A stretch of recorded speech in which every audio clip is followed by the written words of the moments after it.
Hey, great content. Love it. Share, like, subscribe. Let's grow this thing.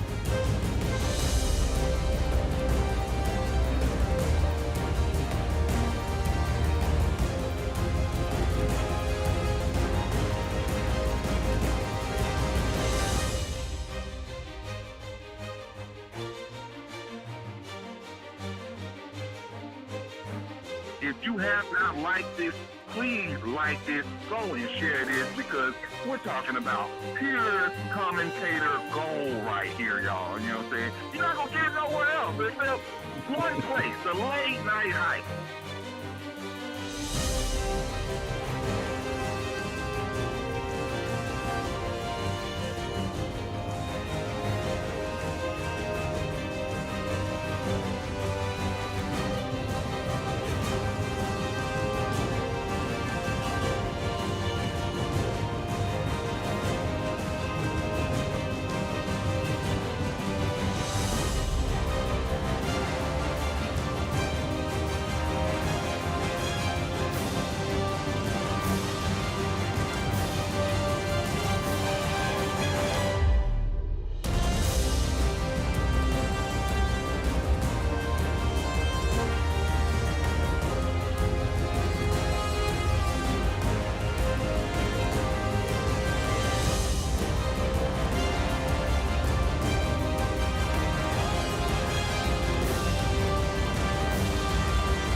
Unforgettable experience.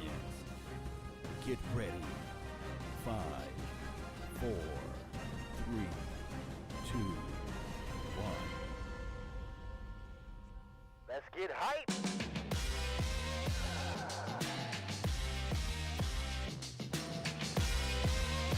Chip. What's going on, Cowboys Nation? Welcome to another episode of the Late Night Hype. We're waiting. We're seeing if the man himself, 84, Patrick Crane, will be in later. A little bit of issues, but that's okay. We still got a show lined up for you because you know how we do. Let's go. Right.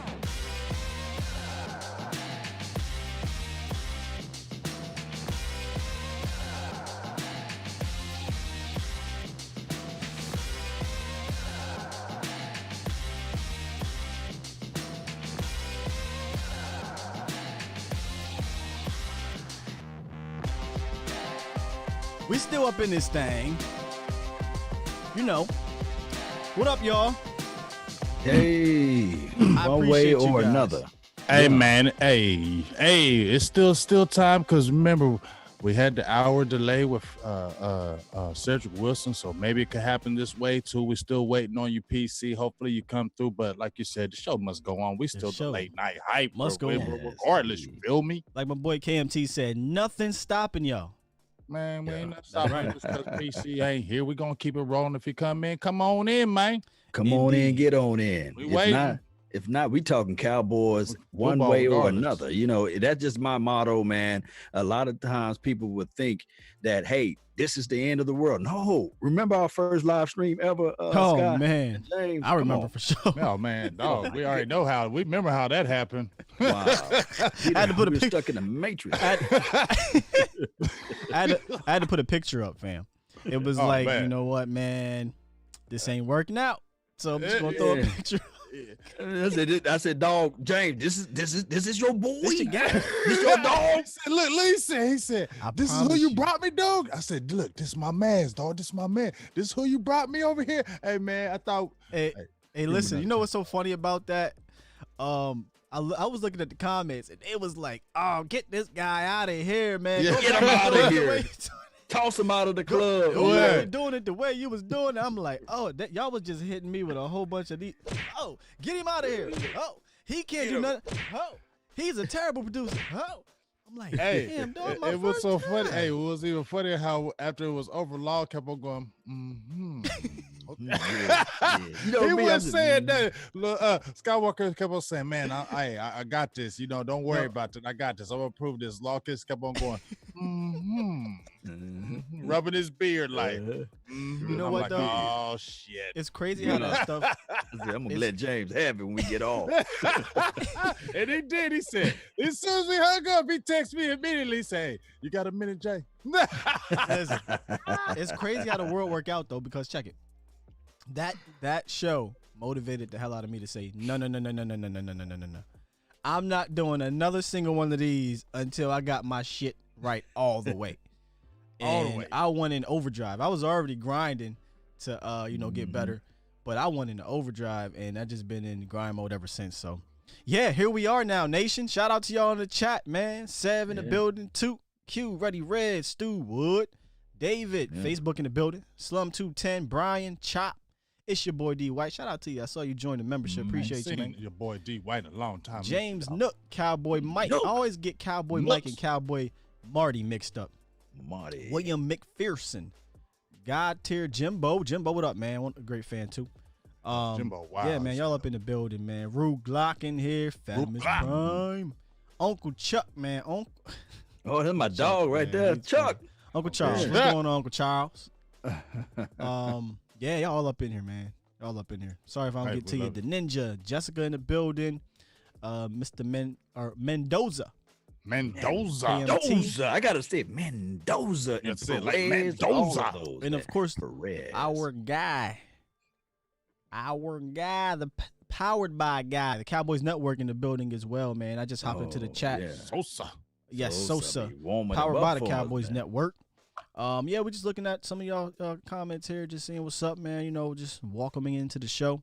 We will still have a show. We still are going to have a show. It's going to go on, and we're going to talk a little bit about what D Law said earlier. Was it this week, y'all? Well, Yeah. that interview was like way in May. Oh, so it just got resurfaced. heated up. Yeah, it it just just resurfaced. You know, it's funny when I listened to Yeah. the interview, I'm like, that sounds like the big boy from and he's not there no more. He gone. We might have to bring him on the show or something. Whitlock, no, man, don't bring him on here because I get in an argument with Whitlock. Oh man, Hell you nah. would I eat don't him like up, him. huh? Nah, He'll that'd just be moonwalk a out fight of the this whole thing. damn time.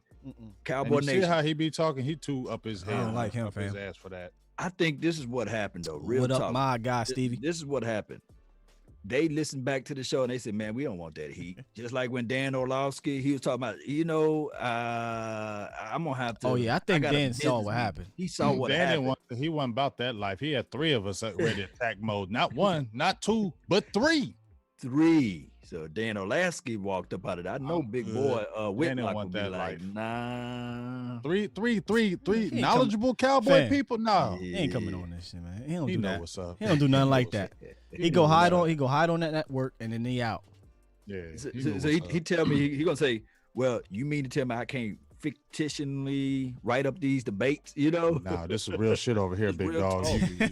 can't run fam. and hide over here. We ain't giving you no watered down rundown, fam. No. Oh, I gotta ask you, Sky, though, since you What's used up? the name Sky, and we always say, are you a Star Trek guy or a Star Wars guy? It's funny because if I had to act, I'm not either. I'm not a big time, giant, crazy Star Wars or Star Trek fan. However, growing up, I did like Star Wars a lot. I like the old classic Star Wars growing up. Then I could not keep up. Once I hit about around that 2000, I couldn't keep up with that shit. So, I faded to black. And I became more of a Marvel fan around the early 2000s. Right at 2000, really. Because all the cartoons and comics that were coming out back then started becoming better real life movies. So I got really into that now. That's why you see the membership program is tailored to the Marvel universe because I love Marvel universe. Okay, I just had because it's itching. You know how, James, you have something on your mind, you just want to ask somebody like, look, are you the name didn't come from me. It came from James. Yeah, it came from me. So it was already Star Wars over here because I ain't never been no tricky guy. So it's you. It's you. It's me. I'm Star Wars. Yeah, team above 500. You got that wrong, Playboy. I am not no goddamn Harry Potter fanboy. Ugh. What the hell? Come on now. You got it wrong, man. Don't get it twisted because I got glasses on and I be chilling over here. You got me all screwed up, Playboy. But you know what? I ain't gonna go into my personal life. But you know what though? Nothing against Harry Potter. I'm a movie buff. Don't judge me. But I like Matilda over Harry Potter. Matilda has some powers. Shoot, Much too good. I mean, I ain't like no Harry Potter. Period. I like the old. What was it? What was it? Bilbo Baggins. What was the old name for it when it was way back in the day? With the ring and all that stuff. Lord of the Rings? Lords of the It was the same time frame though, I think. Yeah, something like that. I mean, eventually, but for real, only thing I liked about Star Trek was because I like William Shatner. He was about that life. I like William. You know what's crazy though? And I know we getting sidetracked a little bit, but The Hobbit. But I mean, I think they love the conversation right now. Everybody up in here. Yeah. I'm just saying whatever the hell we want. I'm just saying going away from shit. I don't forgot what I was gonna say. Go ahead. It's the Hobbit. Yeah, the Hobbit. The Hobbit. The Hobbit. Bilbo Baggins. No, about Star Trek. Okay. The new Star Trek movies are dope. I like the newer ones, the ones in the last like 7 years or whatever. Them Jones is dope.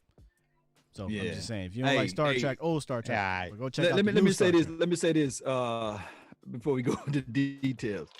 I used to like when commercials wasn't so PC, and there was a sneaker commercial, and it was this Star Trek chick on there, and a dude would say, I think it was sneakers, and he would say, would you? Y'all know what I'm talking about? Y'all help me out in the chat box, man. Nope.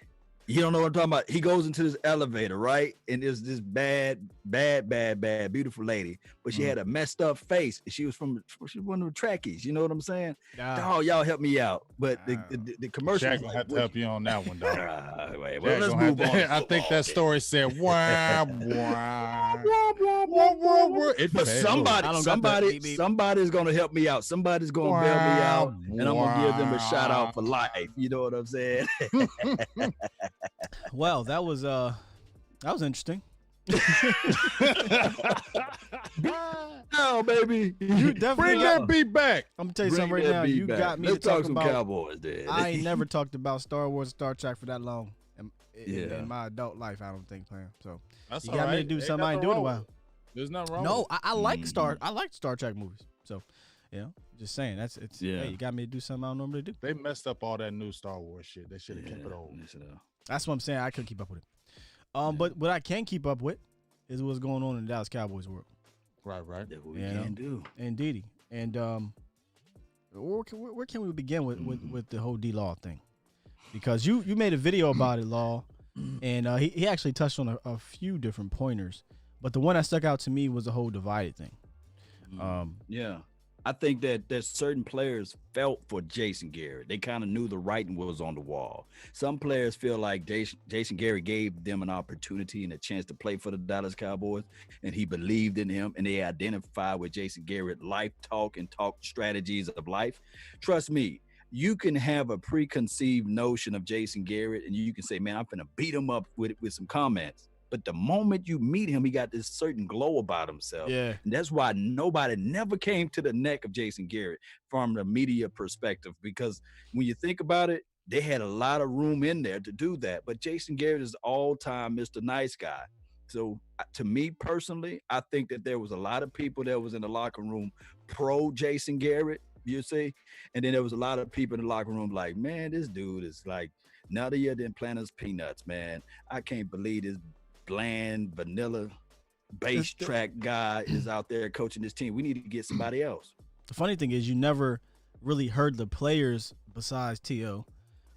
Really just come down on the coaches while they're there. I mean, over the last 5 years, and they had room as well.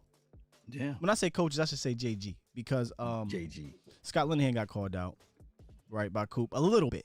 I mean, he didn't go all the way in. And after they left, Dez obviously said things, and the little one, the Hobbit, Beasley, Cole Beasley, said some things. But they all have this admiration for JG and I think it's as a person. That is the key. He's good to them. He's a player's coach per se, in the sense of, he makes them feel, good about him, about Jason Garrett. But when it comes to actually executing and being, a great head coach or a coach that gets you over the hump, I don't want to say they were scared, but they definitely bit their tongues, fam. Oh, hey, man, it's like this. Nice guys finish last in this world, dog. When I was in my homeboy in college, this is what it is. We would go out, we kick it. I ain't saying I'm a top 10 or anything like that. But we go out, we kick it and get the ladies, and he'd be like trying to be all nice all the time and be all cool. And then they'd be like, man, oh, I love you so much, but I ain't gonna holler at you. Okay, you ain't never gonna be no dude of mine. You're just too nice.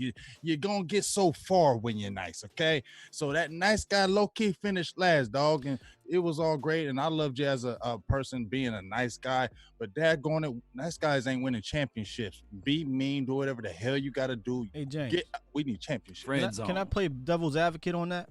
Go ahead. Because we did get a chance to see behind the scenes, and we have heard other players behind the scenes. It's not that he's a nice guy, right? He's not one of those, I'm not going to curse. I'm not Tony Dungy. He gets on your ass. That doesn't mean you're a good coach, but he's not the type that where Wade Phillips is Camp Cupcake and shit, and Tony Dungy is, I would never curse that. I don't need to curse. He never yelled, it seemed like, Tony Dungy. But he portrayed himself as a robot to us and to the media. Right. And as a player's coach, this is the thing that makes me say he's a player's coach. What other coach is going to a goddamn football game or basketball game? And you heard what PT said. You heard what he said with the players like that, and no one else.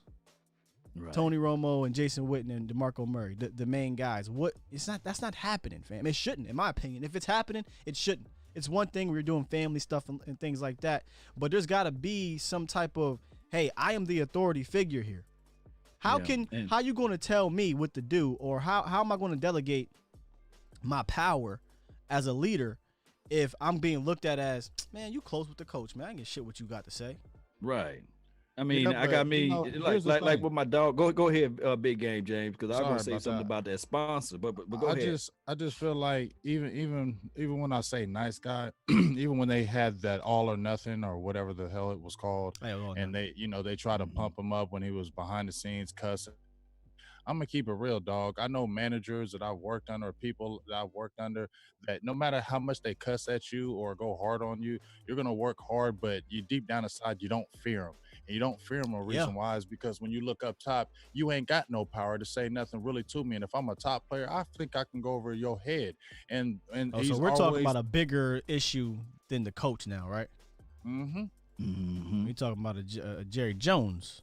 Yeah, I mean, because at the end of the day, we've heard a couple of the guys that we brought on saying it was more of a Jerry thing too, because Jerry is, look, if he's coming over top of you saying one thing and then Jerry's saying nothing, who are you listening to? Coach or Jerry? You're going to listen to Jerry.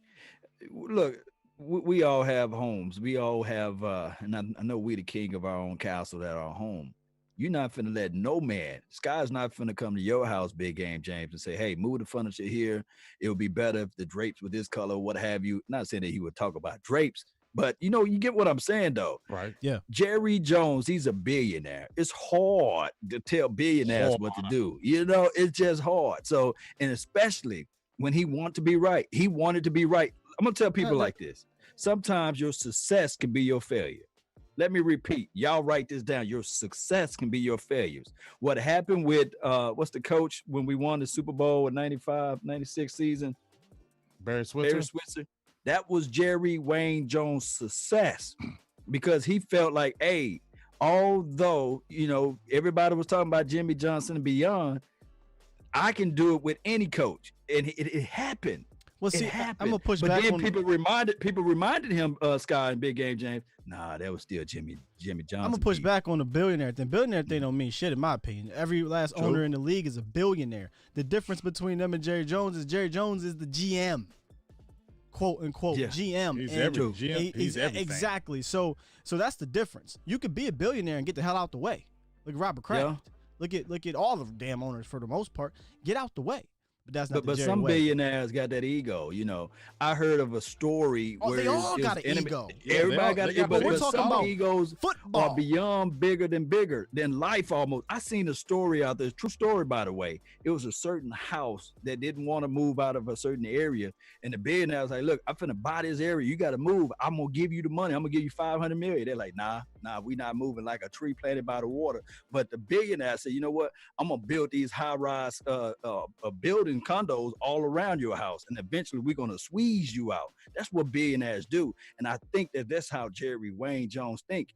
We may be living in misery, with the Cowboys not winning something since 1995, but in reality, he became a Hall of Famer.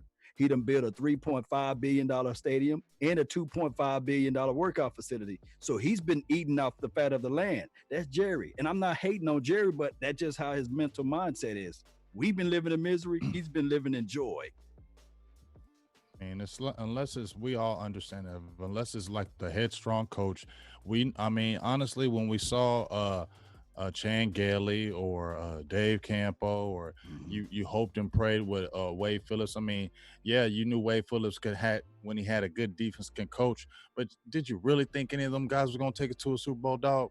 And just like when Jason Garrett came in, no matter how much you was like trying to believe it, deep down in your heart, did you really believe it? Hell no, you never really believed it. None of us did.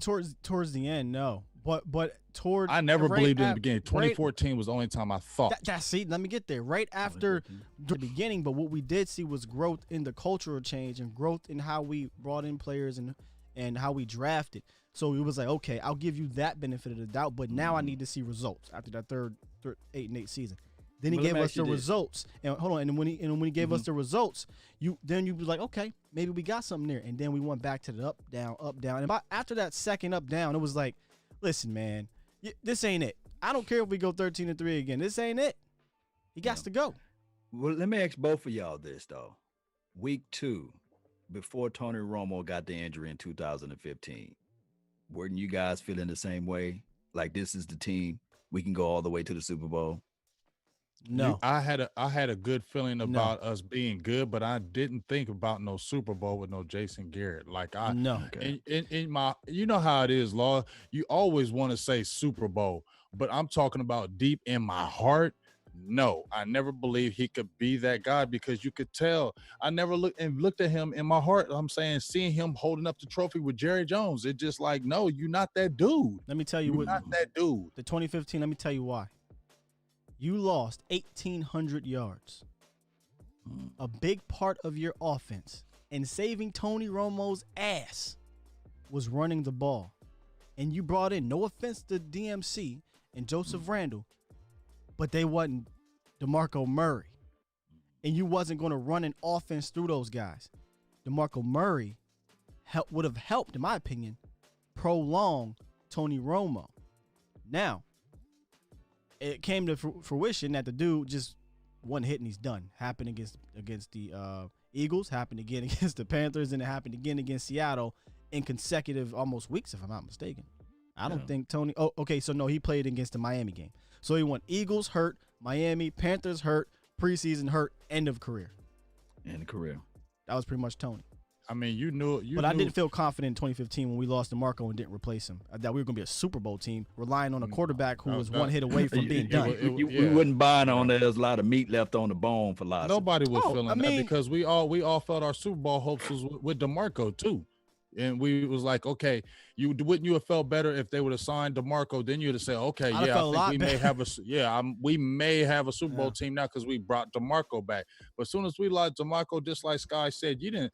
Come on, Derek McFadden, Joseph Randall, like you said, and then you got a fragile ass Romo, and you knew once he got hit in Philly, you was like, damn, I think it's over. And when you But watch, you know what? Go Go ahead, because I was going to elaborate. The running back was Dunbar. Dunbar was getting the most. Seemed like he was getting the most action in the first 3 weeks, any damn way, in regards to making plays. Dude hurt a toe at the drop of a hat. That's what I'm saying. He was such an important part of the offense, and another dude get injury prone. And then you had Joseph Randall, who was an idiot. Yeah. So it just was. Yeah, still in draws and cologne. Boy, they made a pun out of that. But let me ask you guys this, though. You were saying, Big Game James, in 2014, you felt the strongest that we had that chance. Oh, yeah. Yes, I felt because it was kind of like I saw the growth of DeMarco Murray. That offensive line was really feeling really good to me. So I didn't think the defense was going to be great. But I just felt that offense was going to be really, really explosive. And then, you know what I'm saying, when we went on those runs, it felt good. But I can't lie to you. When we went into Green Bay, even with Green Bay, Aaron Rodgers with that calf messed up, I just had that feeling. And everybody talks about, like, oh, that was a Super Bowl year. I understand. Oh, would have DeMarco Murray wouldn't have fumbled that ball, we would have won. No, you don't, because that was like in the second freaking quarter. And even if Dez would have scored, you do got to count that, though. That's huge. Right, but it still wouldn't have said they would have won the game. Anybody saying somebody would have won off of one play that's stupid, but it played a big part. I'm just saying a lot of people have. Take that with a grain of salt. Go ahead, man. Finish my point. Thank you. Love it. And when they threw the ball to Dez, and Dez was on the 1 yard line, let's say he would have scored. I think it was still like under 4 minutes left, and Aaron Rodgers was killing us that game. It was a century for him. There was no guarantee that we was going to stop them on defense and they wouldn't have scored. You know what I'm saying? Because we would only been up 3 points or 4 points at that point. Mm-hmm. But you know, I'm setting this up, so I want to hear Scott. So you don't believe 2014 was the year then? No. I'm setting something up. So Scott, I want to hear your point, man, because you know it's all like the girl said last night, volleyball. I'm trying to serve a strikeout over here, whatever they call it over there. You know. Yeah. What's my point on what? On 2014. That was the best year to win the Super Bowl. Point blank. Period. Yeah, that was only Garrett, in my opinion. So this is what I'm trying to say here. When did we lose? Because we was pretty good. We just couldn't get pressure on Aaron Rodgers, right? When did we lose DeMarcus? Where? When did we lose him? We went 12-4 the first year without DeMarcus Ware. That was the year we lost him. So if you was to sprinkle in a DeMarcus Ware in that playoff game, come on. What's the point? Let me ask you guys. So what's the point here? Where are we getting at? Well, what I'm saying is that every time we make a move and don't make the move, it seems like it's the wrong move. Do you think if we'd have went on ahead and paid DeMarcus Ware and he would have played some limited snaps or what have you, would we created some pressure? Would he got around to the edge? Would he be able to fold Aaron Rodgers' leg in half? No, would he be able to do something Garrett like can't that? Never coach a game to give. Garrett can't win games by coaching, and that was the problem. If we really went to the next round, it's Tony Romo. Just like we heard Brother said, Tony Romo's won 2-3 games when you should have been 5 and something. Them 8 and 8. Tony Romo won some of those games. It has never been Jason Garrett, just like we had talked about on the podcast, Scott, when we were doing our Stargaze. When are you ever going to sit there and say there was a signature Jason Garrett game where, man, he outcoached them? He didn't need to in that game. He didn't need to that year. Here's my thing on Jason Garrett, and it's been my thing forever. Jason Garrett, when he has his horses, the team has a very high chance to be very good. And that year, he had all his horses, and he had them in their primes. So he really didn't need to outcoach anybody during that run. Because if you go look at the teams, man, go look at the Packers after they won and went and played Seattle. That wasn't some magical coaching game, man. That was just some wacky shit that went on. Now, did what's the cat's name? Did Pete Carroll call a cool trick play with the fake field goal? Sure, if you want to call that coaching, but that's razzle dazzle in my opinion. It came down to which teams were better, and I really believe we were the best team in the NFC. And we had the best quarterback in the NFC. I felt like that was the year. So would DeMarcus Ware have helped us? Yes. Would he have been the? Would he have? Broncos, Are you saying if we had him, we'd have won? I'm not that dude. I would never be that dude to say if we get this player, we win a Super Bowl. If we get this player, we win a Super Bowl. That ain't me. Ain't never been me. I would never say that. It takes more than just one player, one play. Yeah, one player away. But Yeah. it would have helped us tremendously better than bringing out Jeremy Mincy to rush Aaron Rodgers. You know what I'm saying? Toast with Hell no yeah, it would have helped cigar. us. But in that game, it definitely came down to players just making the damn play. DeMarco Murray doesn't fumble. That's a big play. Yeah. If we old get the boy Des Bryant, Dan Bailey don't miss that Dan kick. Bailey doesn't miss the kick. If Des Bryant, makes that catch, if we can just swipe the ball away from Randall Cobb instead of tipping it, like Skandrick did, and he caught it, or was it Crawford that tipped it and he caught it? Then we get the ball back again. So I mean, it's a lot of other plays I'm not even talking about. But I felt like that year the players can overcome the coaching.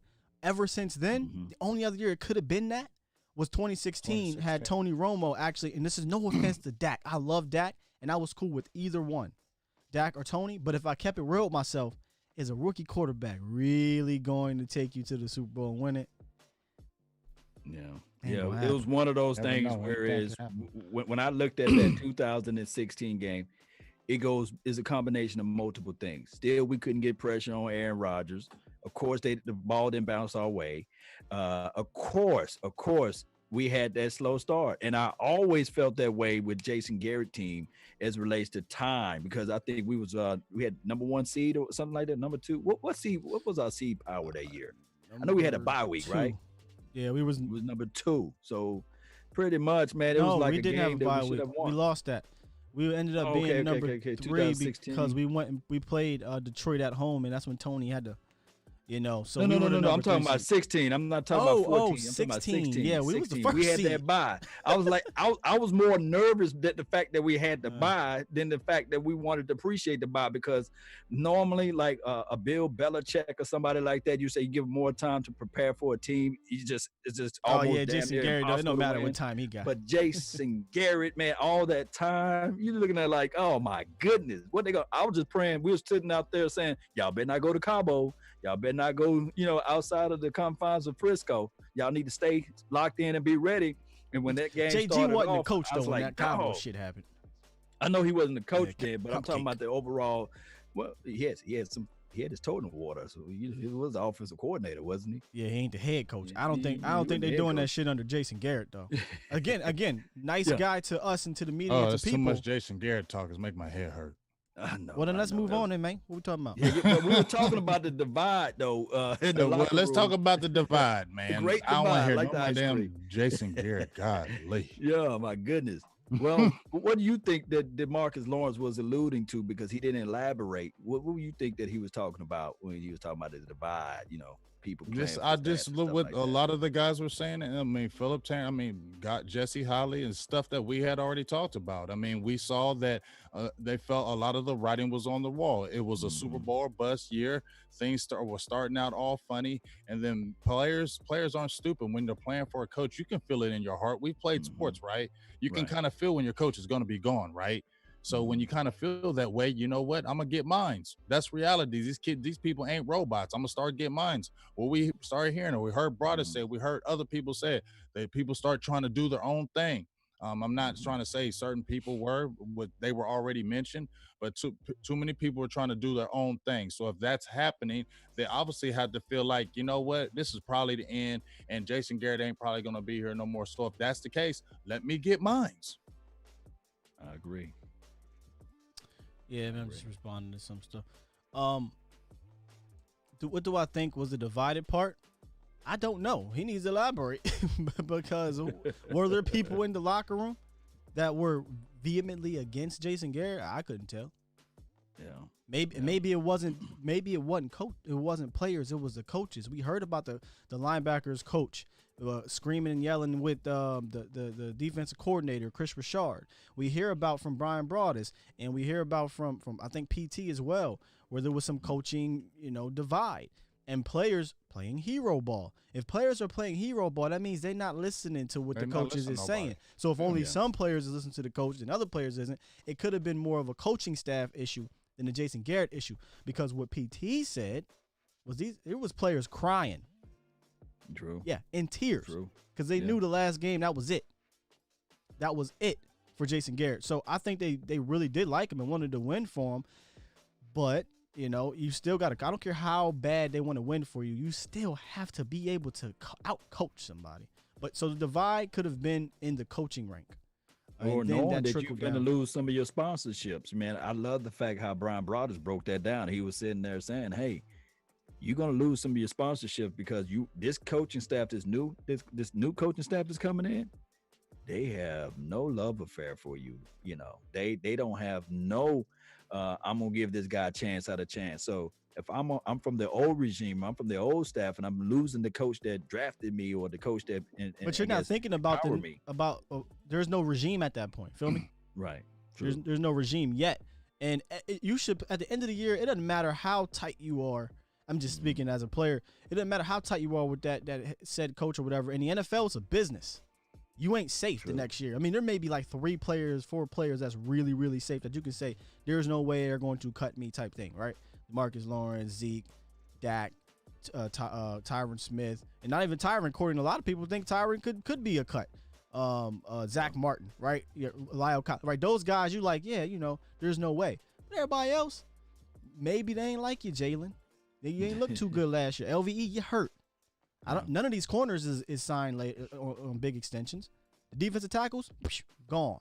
But you know what Tyron else, Smith, you get hurt. Like, so, yeah, you know, everybody should still be like, you know what? New season, I need to step it up, no matter who the damn coach is, in my opinion. True. Just kind of bouncing on that. I don't know if it's I think you might have something on that.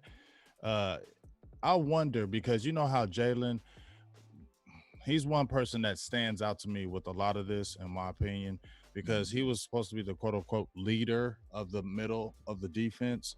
And you know how he was kind of wanting that mantle, and remember how he was kind of talking about, I'm the leader now. I'm the leader. You know what I mean? Did we see and that though? I think that maybe rubbed some people the wrong way. Like, you got to earn it. You can't just say it just because you got paid and you paddle back. That's all admirable.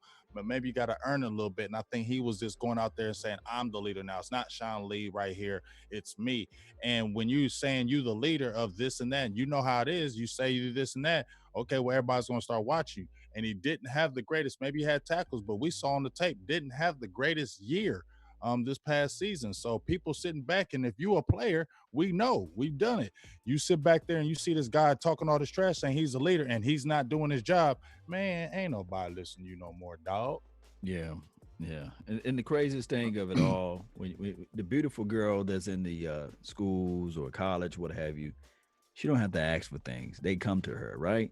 And when Jalen was out there begging for Pro Bowls, and I understand, you know, hey, somebody put that in the comment box. Hey, he was out there lobbying. And I understand you get more money and all those recognitions and things like that. It look good on your resume. But you begging for Pro Bowl votes during the season makes me think that you're not all sold in. And I think Bennett kind of called that out. And he was sitting there saying, like, people are self-promoting. And that's just the reality of it. I mean, hopefully this year we can stay focused. He was swiping down 18 points in the fourth quarter with 3 minutes left after a play. Like, come on, Jay. I love you, Jalen, but come on, dog. Why? Talking about that Chicago game? Every game. Yeah. No, every game we lost. It was one game. He swiped. Dog.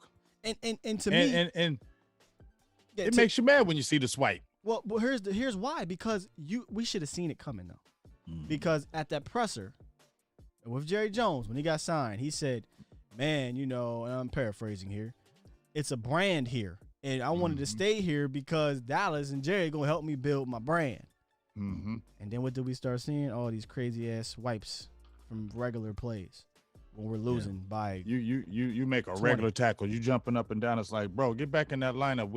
Come on. I mean, you're actually on to something. I never thought of it that way because it seemed like a lot of the players are all cool with each other. But and B. Bird mentioned this. He said, if you really look at it, when Michael Bennett came to the team, he became the voice. That's scary. Yeah. A dude who just been in here for a cup of coffee, Law and James, is now the voice of the defense. Right. Yeah, he had skins on the wall. He has skins too, just like Law said. But but it's one just thing like to you have said, skins, right? Yeah, but you still got to have the voice. Dak ain't Even have if somebody no skins, comes outside, he took over the locker room. Let me tell y'all something, and this going all the way back. Emmitt Smith, his best celebration of all time. Big Game James will really know. When he get in that end zone, what he gonna do, Big Game James? He gonna kneel, take that helmet off. He gonna show that bald head, and that's the best celebration ever because he's doing it in the end zone. He's doing it when he actually making a play. Oh yeah. So he don't get up and do the first down. You know, first down to Ezekiel Elliott. Yeah. Again, branding. I'm just saying, branding. Right. Listen, Ezekiel Elliott tops selling jersey. Ezekiel Elliott got signed 2 years before his deal was up. That got a top selling jersey too. They ain't touch him yet. Yeah, I'm just saying. Yeah, they know he getting that mugger from Zeke. We're gonna see hopefully a whole different level. I feel like you got. I just don't feel like there was even though guys love the coach. I just feel like there wasn't a lot of accountability under this 2019 regime. Wasn't a lot of accountability, and when you don't have a lot of accountability, things go haywire. And I feel like with this new staff, and I said it before, I don't feel like this staff is going. Mike McCarthy got signed for 5 years. The first thing I thought was that 5-year deal. When they asked me before he signed the 5-year deal, some people asked me, how long do you think the deal would be? I said like 4, and I said 3 because you have a team that's in a win now mode. This ain't a team that's just sitting out. Oh, we're gonna continue. No, they're in a win now mode. And with the pedigree that Mike McCarthy has and the guys that he has brought in with the repertoire and the stuff that they have on their back that they're bringing to the table, nobody's going to be sitting here being patient, waiting, for this thing to figure it out. That's why they got Mike McCarthy. So that's why I said he's going to have pressure too. It ain't going to be just no honeymoon thing where Mike McCarthy comes in. No, he got to come in and win. Yeah, he mentioned that too. He sure did, man. Sure. Yeah, I mean, don't y'all think? I mean, if you look at our offensive line, we're not rebuilding, though. Yeah, you don't bring in Mike McCarthy to rebuild. I think that's kind of established at the, first of all, it was established when he got hired, but it was established at that press conference. They talked about, coming in and wanting to get off bat right away, getting off to a fast start. And I think he compared him to Kansas City coach Andy Reid. He said he wants him to be like Andy Reid, but faster. He wants it to be a little bit faster. When he went to Kansas City, he had instant success, and then eventually won a Super Bowl. But Jerry wants it to be a little bit faster. It's Jerry had all of the patience in the world for Jason. Yeah, because that's what we used to call him. James, it's his son. Yeah, son. That's like his son, man. It was. James like, come on, man, stop wrenching his name. But it was. I mean, we all knew, and.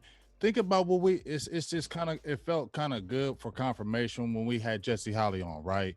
Right. When we were talking about how it was all about Jerry bringing a young guy saying, and that's what I felt from the very beginning when he brought Garrett on and saying, this is my young prodigy. This is the guy that I'm going to grow. This is the guy that I'm going to have get to the Super Bowl, and I'm going to be able to look back and say, I did this because I got the young guy.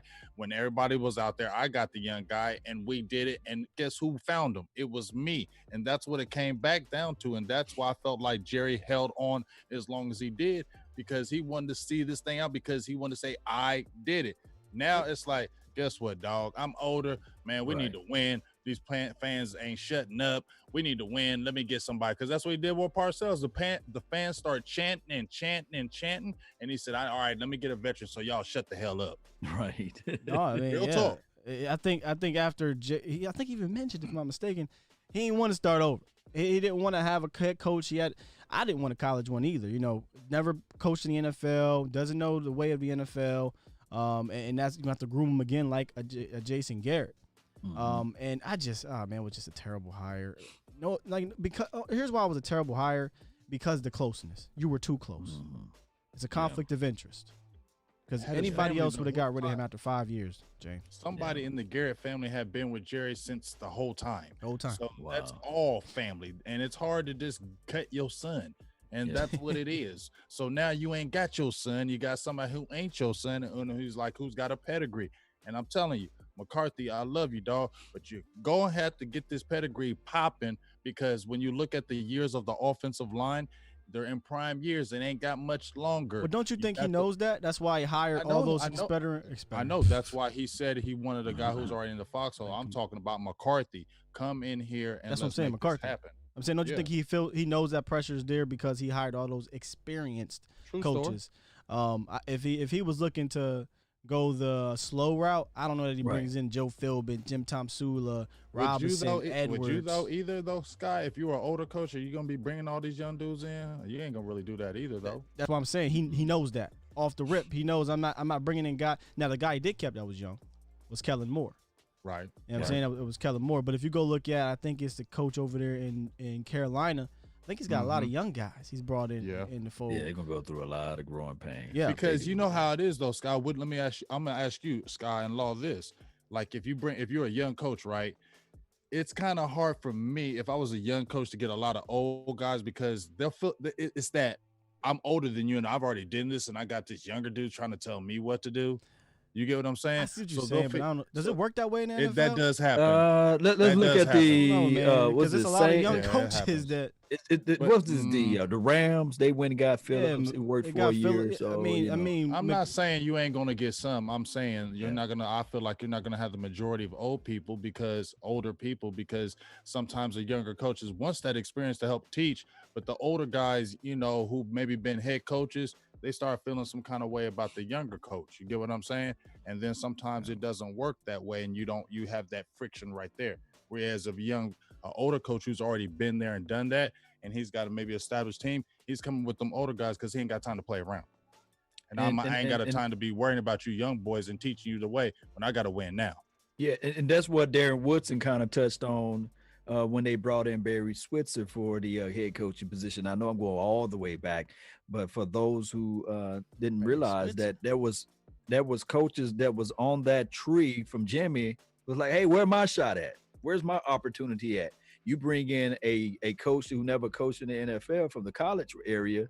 Where's my time in the sun? So I feel what you're saying. But as a young coach, you'd be a damn fool to hire all young staff members. And a lot of the most successful young coaches that have done it, John Gruden, the cat in Pittsburgh, McVay, look at their staffs. It has veterans throughout the staff, and we're thinking maybe the big names like the DCs and OCs, but it's not chock full of young guys. I get what you're saying in like life, but in the NFL, a job's a job, fam. You ain't gonna turn down a job to go coach the Cowboys. You know what? That coach is only 38. I'm not playing for him. Dog, if he offering you a contract, that. I'm not. I understand all that. But I guess I understand what y'all I'm saying. So we'll go. Yeah. I disagree with it in the coaching position, but I agree with it in life. Like, nigga, look at me. I'm older than you. I know but more I'm saying than you. It blah, does blah, happen. blah Them older coaches do feel that way. If you had a younger guy and you've already been a head coach, that's why it gets harder for those older guys. It does. I mean, you've seen an NBA. It's not like it does not happen, but I'm saying when I've seen it in the NFL, it does seem to be friction. I've seen it off the air with some of these guys with other NFL teams and NBA teams. We've seen the reverse. We've seen the sabotaging of a young coach to an old coach. We've experienced that here in Dallas. We got a phone call. No. Yeah, I know. Yeah. No. You know how many times I catch myself? Y'all don't understand how many times I catch myself. Because we get to shame on her. Because we get to talk. Try to play games on her. Like, we just talk. We talk and we forget. But shame on her. Shame on him. 409, man. What's on your mind? Hey, what's up, y'all? What's going on? What up? All right, not much, bro. Just kind of chiming in. What y'all talking about the coaches? And I was kind of looking at Broadus, which y'all the other night kind of came full circle because that was really when I got into just watching the Cowboys when I'm watching the Cowboys, but getting into the coverage and getting online and following just news and updates when Broadus got on because he brought real insight before the people they had would just kind of talk about the staff writer. Yeah. And then as time went on, they just didn't produce a lot of content. And then, so that's when I ran across, Law Nation and Big Game James back in 14 and all that, and just see that these guys would drop content every day. I wouldn't have to wait a week to, get content because you got some real people who, they fiend on this content. You know what I'm saying? That's, fanaticism. You know what I mean? And so the thing about the Cowboys, it's just so much fanaticism that is allowed to have such a big media coverage. And that's one thing I didn't really like about the Mickey Spagnolas. I felt like they didn't really appreciate the fans just drive for just wanting the content and it's kind of a thing, you know what I mean?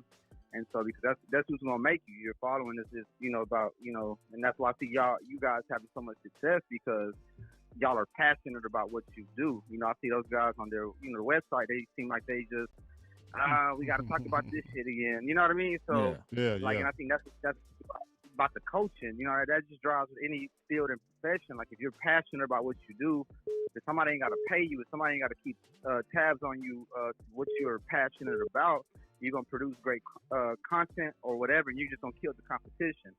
And not to just boast y'all up like that, but like y'all see the numbers y'all doing. Y'all see the numbers y'all doing. So I mean, when it comes down to it, you just got to be passionate about what you're doing. I didn't feel that from Garrett. I mean, he preaches passion. Yeah, I mean, you can preach passion, but you could was he gonna stay up as long as Bill Belichick? You know what I'm saying? Was he gonna put in the time as long as Bill Belichick to scheme up something to beat Aaron Rodgers for the third or fourth time? You know what I mean? So yeah, he's archaic. JG was archaic. So I don't know. So I mean, I hear the age, and I hear well, it's the young coaches, it's the old scheme. It's just about who's passionate. It don't matter your age. It don't matter about how long you've been doing it. It's just about the people in there grinding. And we just didn't have coaches who could outgrind the next set of coaches, and that's just been our problem. All right, man. We're gonna let all right, man. Y'all go ahead, man. We're gonna let some more get in here. All right. Appreciate you. All right. Sure. Yeah, I think we got Jersey on the line. Oh, Jersey just hang on. So never mind. Y'all wild in these damn chats. Y'all. I love y'all. I mean, it's just wow. Y'all wild, man. Y'all got issues. Y'all got problems, and something's wrong with all y'all. Hey, Vox, call in here, Vox. What he say? What he say? I want to call in. Call it when you see 832. I got him saved. I got him saved. Got him saved. 856. What up? Yo, so it's the Ninja. The Ninja, what's going on, man? What up? What up? What up? Yo. Hey, so are we comfortable with how Jalen progressed from 18 to 19? No. Right? No, we're not. In 18, he couldn't. He was good side to side. He just wasn't good north and south, right? I think he was fine. I mean, could he improve? Yes. I think all around he was a good player. 2019. I thought in north and south he's better than side to side. My personal opinion. Yeah. I think I flipped a little bit. I think side to side was the issue in 18 because the knee was still kind of coming together. They played Jalen too much in coverage last year, man. To me, him trying to trail and go upfield and cover, and he just tried to do too much.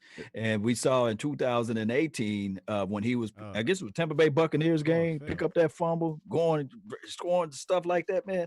That's the Jalen we like. Yeah, we Is lost. he still on the call? No, we lost connection on the Ninja. But we might have. He called right back. No, that ain't him. That's 409. Yeah. Another 409. Got that new 409. But real quick, let's kind of finish up on Jalen. Do I think Jalen Smith, showed progression? What do we? Yeah, he lost connection. Somebody else is hung up. What do we think of his progression? I don't know that there was any to 2019, and I think that's what we're all talking about. In my opinion. Yeah, was it like massive? I don't know that it was massive, but it was enough to where it was like, all right, we need you to step back up. And it's crazy because he was a Pro Bowler, but we know that could be politics. That could be politics. And I'm not ragging on Jalen because I think Jalen Smith has the ability to be one of the best linebackers in the game. He showed that to us in 2018. I don't think he was that in 2019. We shall see. We will see. I worry about. I'm so mad. I don't have. You know what's crazy? I had a Vach Lombardi call-in line ready. I had it, but I forgot to upload it, man. But, okay. You can give him a direct. Yeah. But we got him on the line, like though. Imagery, though. We got him on the line. What up, Vach? Man, listen, man. I was just sitting back minding my own business. Right. And I don't like to come on and talk about shows that ain't mine, because I run my show certain kind of way, and I let others run their show however they want to run it. I don't need to get involved. Indeed. It's not my business. But I noticed that every time y'all have beautiful women on your show, and they come on and say, they can say anything. They can just say anything. Don't say it about Danny. Law and Big Game James last night made me sick.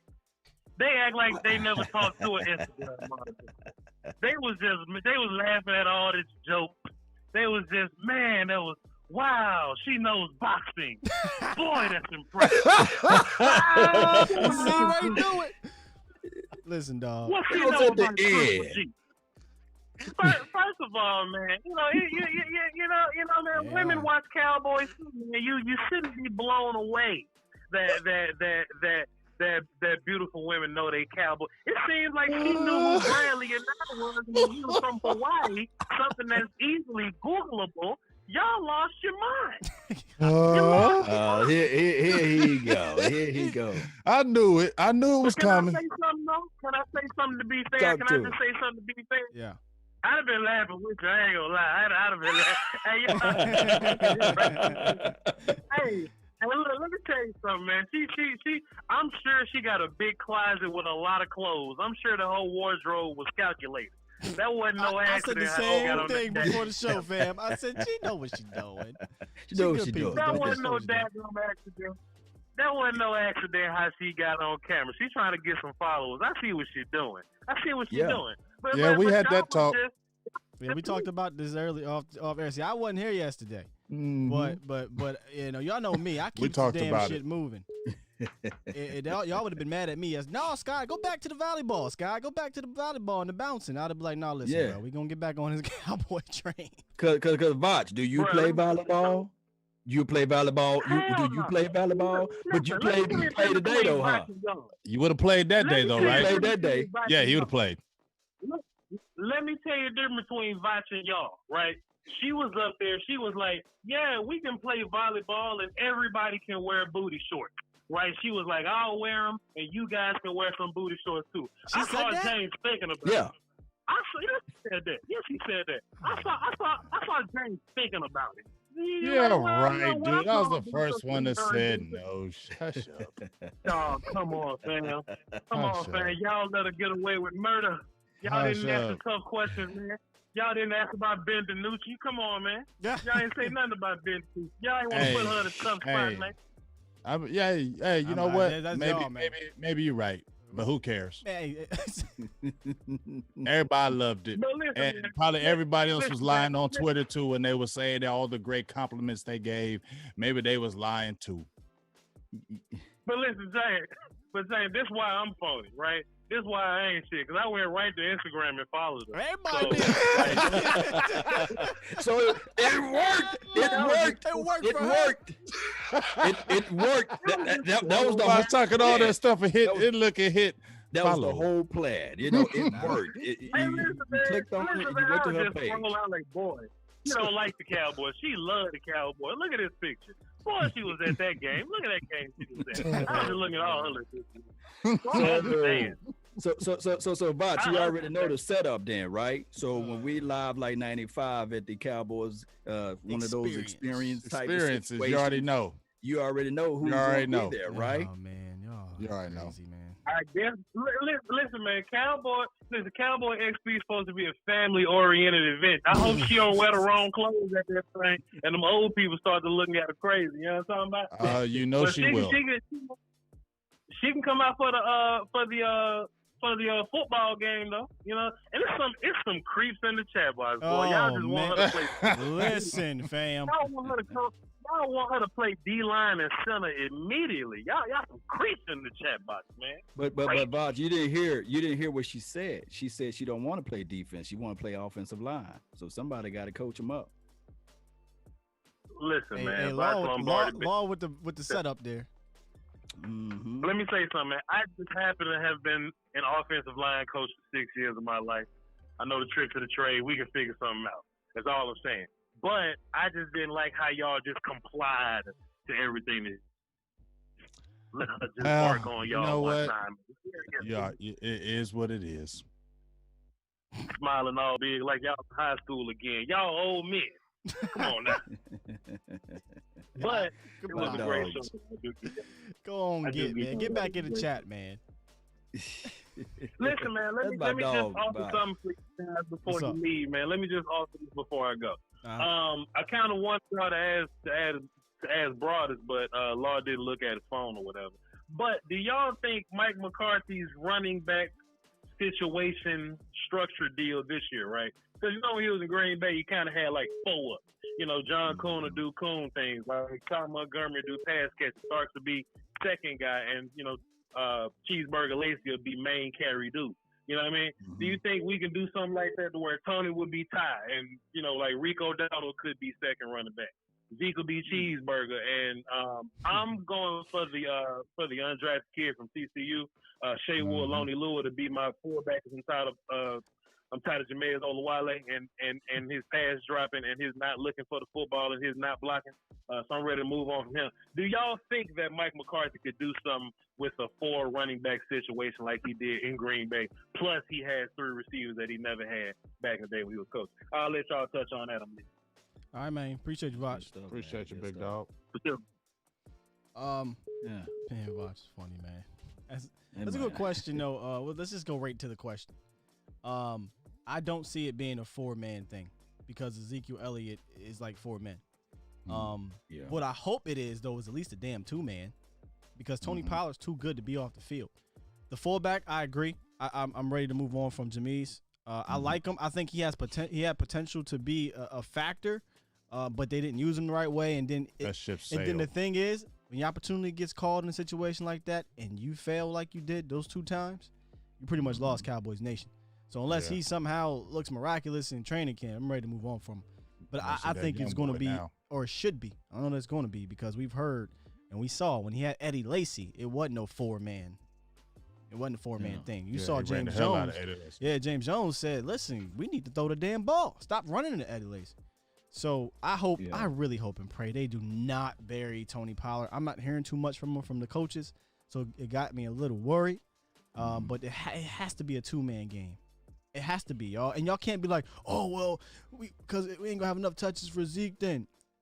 Listen, I'm not saying TP is Zeke, but I'm saying the fall off ain't far when it comes to him getting the ball and making plays. You know what I'm saying? This might be the blessing in disguise for Ezekiel Elliott because his new coaching staff, they're going to understand and say, okay, we're not going to give all of these snaps to him. And I feel what you guys were saying with Jameis Olawale, but I just think that with this particular coaching staff, not Mike McCarthy, I'm more so looking at Skip Pete. I think that he will be able to utilize Jameis Olawale's skill set. But if the TCU kid can come in here and make a presence, then we'll see. The only problem is that there's no training camp right now. There's no rookies training camp. So those new guys are going to be behind the 8 ball, if I can say that, if you guys can understand what I'm saying. You think Jameis or you mean the rookie?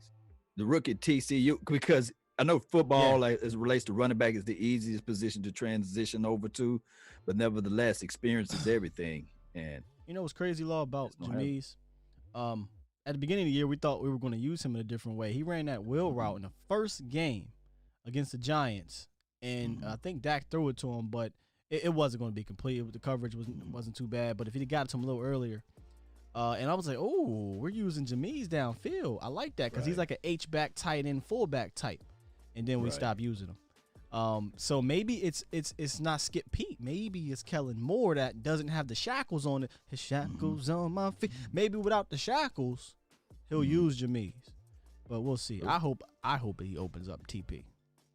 I think it's going to be just like Scott Walker said. It's going to be a 2-man thing. There's no point in you. I mean, I see you got all this. You already got 3 dogs at receiver. You got a Blake Jarwin. Zeke is already. I seen some videos where he's in shape. I think he's really motivated. I think Ezekiel Elliott takes things personal. He still feels like he's one of the best running backs in the game, and now everybody's talking about Christian McCaffrey. Everybody's talking about Saquon Barkley's, your boy from the Cleveland Browns. What's his name? Who's the running back out there? Chubb. Everybody's talking. Nobody's talking about Zeke like that anymore. You feel me? And I think I know Zeke is a competitor, so he's taking that personal. And I think he's going to have a really good year. Not an 1,800-yard year, but I think he's going to have a 1,400-something yard year, in my opinion. And I do still think Tony Pollard is going to be a factor. I think Tony Pollard is going to be even more a factor because I think Mike McCarthy is going to push a Tony Pollard, and I think he's going to give the freedom, as bouncing off what Skywalker said, he's going to give Kellen Moore that freedom. And it's the second year with Kellen Moore. That first year he was a rookie. This is his second year, so he understands a little bit more about the NFL now and what to do and how he can move Tony Pollard and how he can put him in better situations. Yeah. So I feel like you're going to see a lot more Tony Pollard this year, and let it be a two-man thing. We don't need to spread it out. You got two dogs. Why do everything else when you got two animals, two young animals? Feed them young animals and let them work. I'm talking about right there. You need to get a glue bomb. Hey ho! Yes, See, indeed. I usually try to ignore stuff like this, y'all, but Drew, he says, bruh, Dak is going to suffer, and they will be forced to work the hell out of Zeke. Dak is no Aaron Rodgers. Facts. Drew, I usually ignore comments like this. I really do, because that literally there was no substance. What do you mean? First of all, what do you mean he's going to suffer? Second of all, he's no Aaron Rodgers. Okay, he's Captain Obvious there. But so what do you mean he's going to suffer? How the hell do you suffer with Zeke, TP, Blake Jarwin, Gallup, Cooper, that offensive line, and CeeDee Lamb? And you had a number one offense with Jason Garrett, and now you're bringing Mike McCarthy. What's going on there, bud? I don't normally go in on these kind of things, but I'm confused, y'all. Help me out. Good old I think we're all confused on that one. You know, is Dak signed yet? Yeah. Is Dak signed? What does that have to do? It might with be a anything, Jaguars man? guy if you say something like that. He said, "Is Dak signed yet?" No, he's tagged. He's tagged, and he didn't sign yet. What man, does that have to do with him? Do this? Yeah, you're right. Yeah. But this, I'm trying to incorporate him. I feel you. Well, we're gonna do this, guys. We've been an hour and 7 minutes, and we haven't mentioned Dak Prescott until now. So let's go ahead and peel the Band-Aid off. Let's talk about it then. The Dak Chronicles. You know. Well, no, I don't want to get too far. I don't think we got your opinion on the running back situation. Do you think it's going to? Can we do a 4-man backfield? I definitely don't think it's going to be 4-man because they don't need to. But how do you think they're going to deploy him here? I think they're going to keep most of those wide receivers. I love the wide receivers that we have in the lineup opposed to the 4 running backs. And I look at the type of system that the West Coast is, right? Offense. And then I look at the fact that Mike McCarthy, he can utilize those wide receivers, and don't sleep on the tight end. I do like the fact that you said about Jameis Olawale being the H-back situation. I remind people a long time and a lot of times that McCarthy, he coached and he played, tight end when he first started. So I think that that situation would be the best way to go with it. I should have asked Vox while he was on here. Y'all tell me the TCU running fullback, is he more of a fullback? Because that's who Mike McCarthy He's like a combo. He's like a combo guy, in my opinion. Because remember John Kuhn? He loved him some John Kuhn in Green Bay, and that definitely not Jameis. That's not his game. So I don't know if they're going to use him in that way. And hell, man, he made the old regime gave him that 3-year deal, right? Yeah. This regime. What did you say? What was the word that Brian Bottas was using? What's the word? What was he? Brian? With the old regime, he was using sponsor. The sponsor. Yeah, the sponsor is gone. I like that. He said that was the old sponsor. Yeah. The sponsors is gone, man.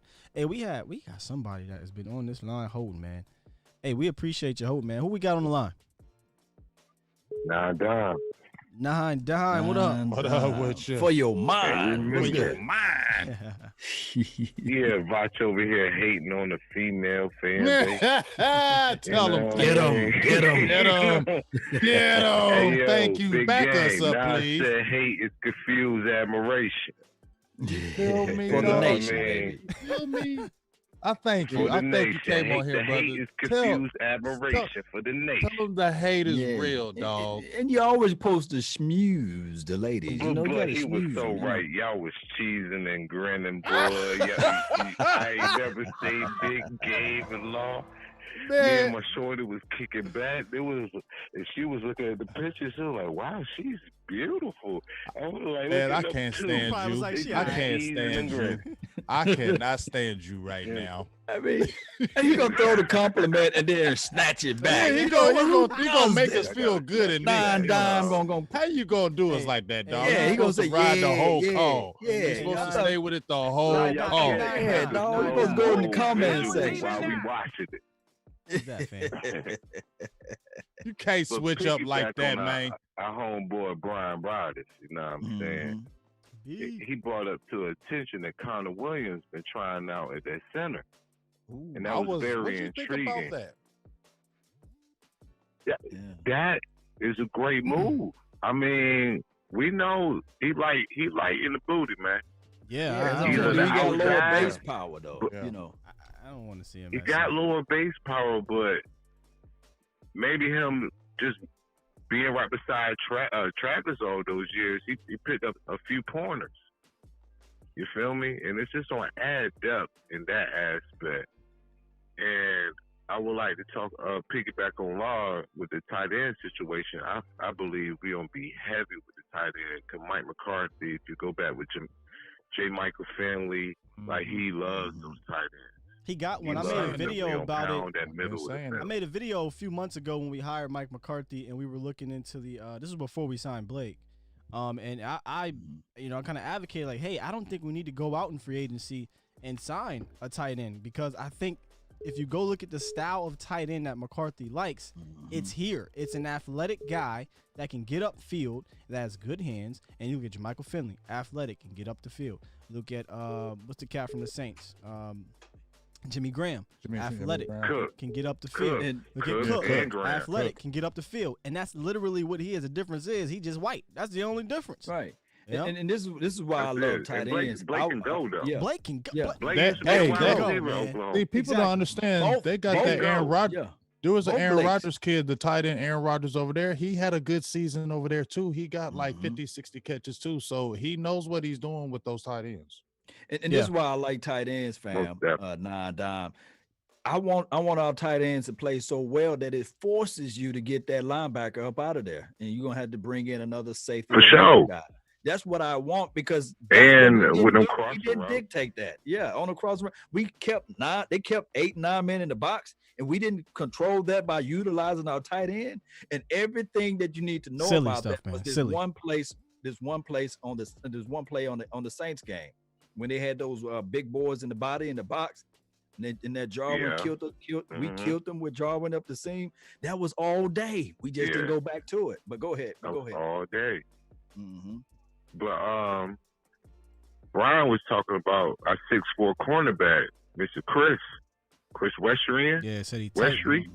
Mm-hmm. Yeah, he tightened them hips. How about bulk him up a little bit and move him out to safety? If he tightened them hips Can- like can that, he- he's 6'4". Have you seen him? But he's like a stick. I don't know. He gonna have to put. Whew, that's gonna be a lot of. Hey, if you see him up close, big dog, because I said I would still want to see what he looks like, but it is the truth. When Brian Broaddus said he's all legs, when you see him up close, he is all legs, but he has that long reach. If they could just figure out something with, because he can swallow. There was a couple plays at training camp where he was swallowing Randall Cobb because he's so damn big. I just wish they could So find is he something. a for size him. of like a shooting guard, big game? Yeah, Like a dog. small He's like shooting guard? so. Like if you're Okay. watching basketball, yes, you're looking at one of them leggy, like small forward types, lanky, them leggy, long, Mhm. lanky. And he's just 6'4", legs. so he probably like John Wall. He's 6'5". If Yeah, you go but to his got legs and combine, long arms. he's 6'5" on his combine, and you know Right. when they do him at the combine, it's without shoes. He should have changed Yeah. positions. Yeah, he just need. Oh, And yeah. then he He got. could He fight, would yeah. have to play the free because you don't want to have him. In Nah, he Dallas. too little, man. Like yeah, I he, want him at it free. he would have to put on. I mean, he'd have to do like a whole year and a He's not half getting of like 20 pounds. just eating and go live on a farm and just lift hay. But here's the good thing about And it he's a was that gazelle. He can run. He can run. He But can't the turn. guard said he about don't it play is, that yeah. fast. He can run. Yeah.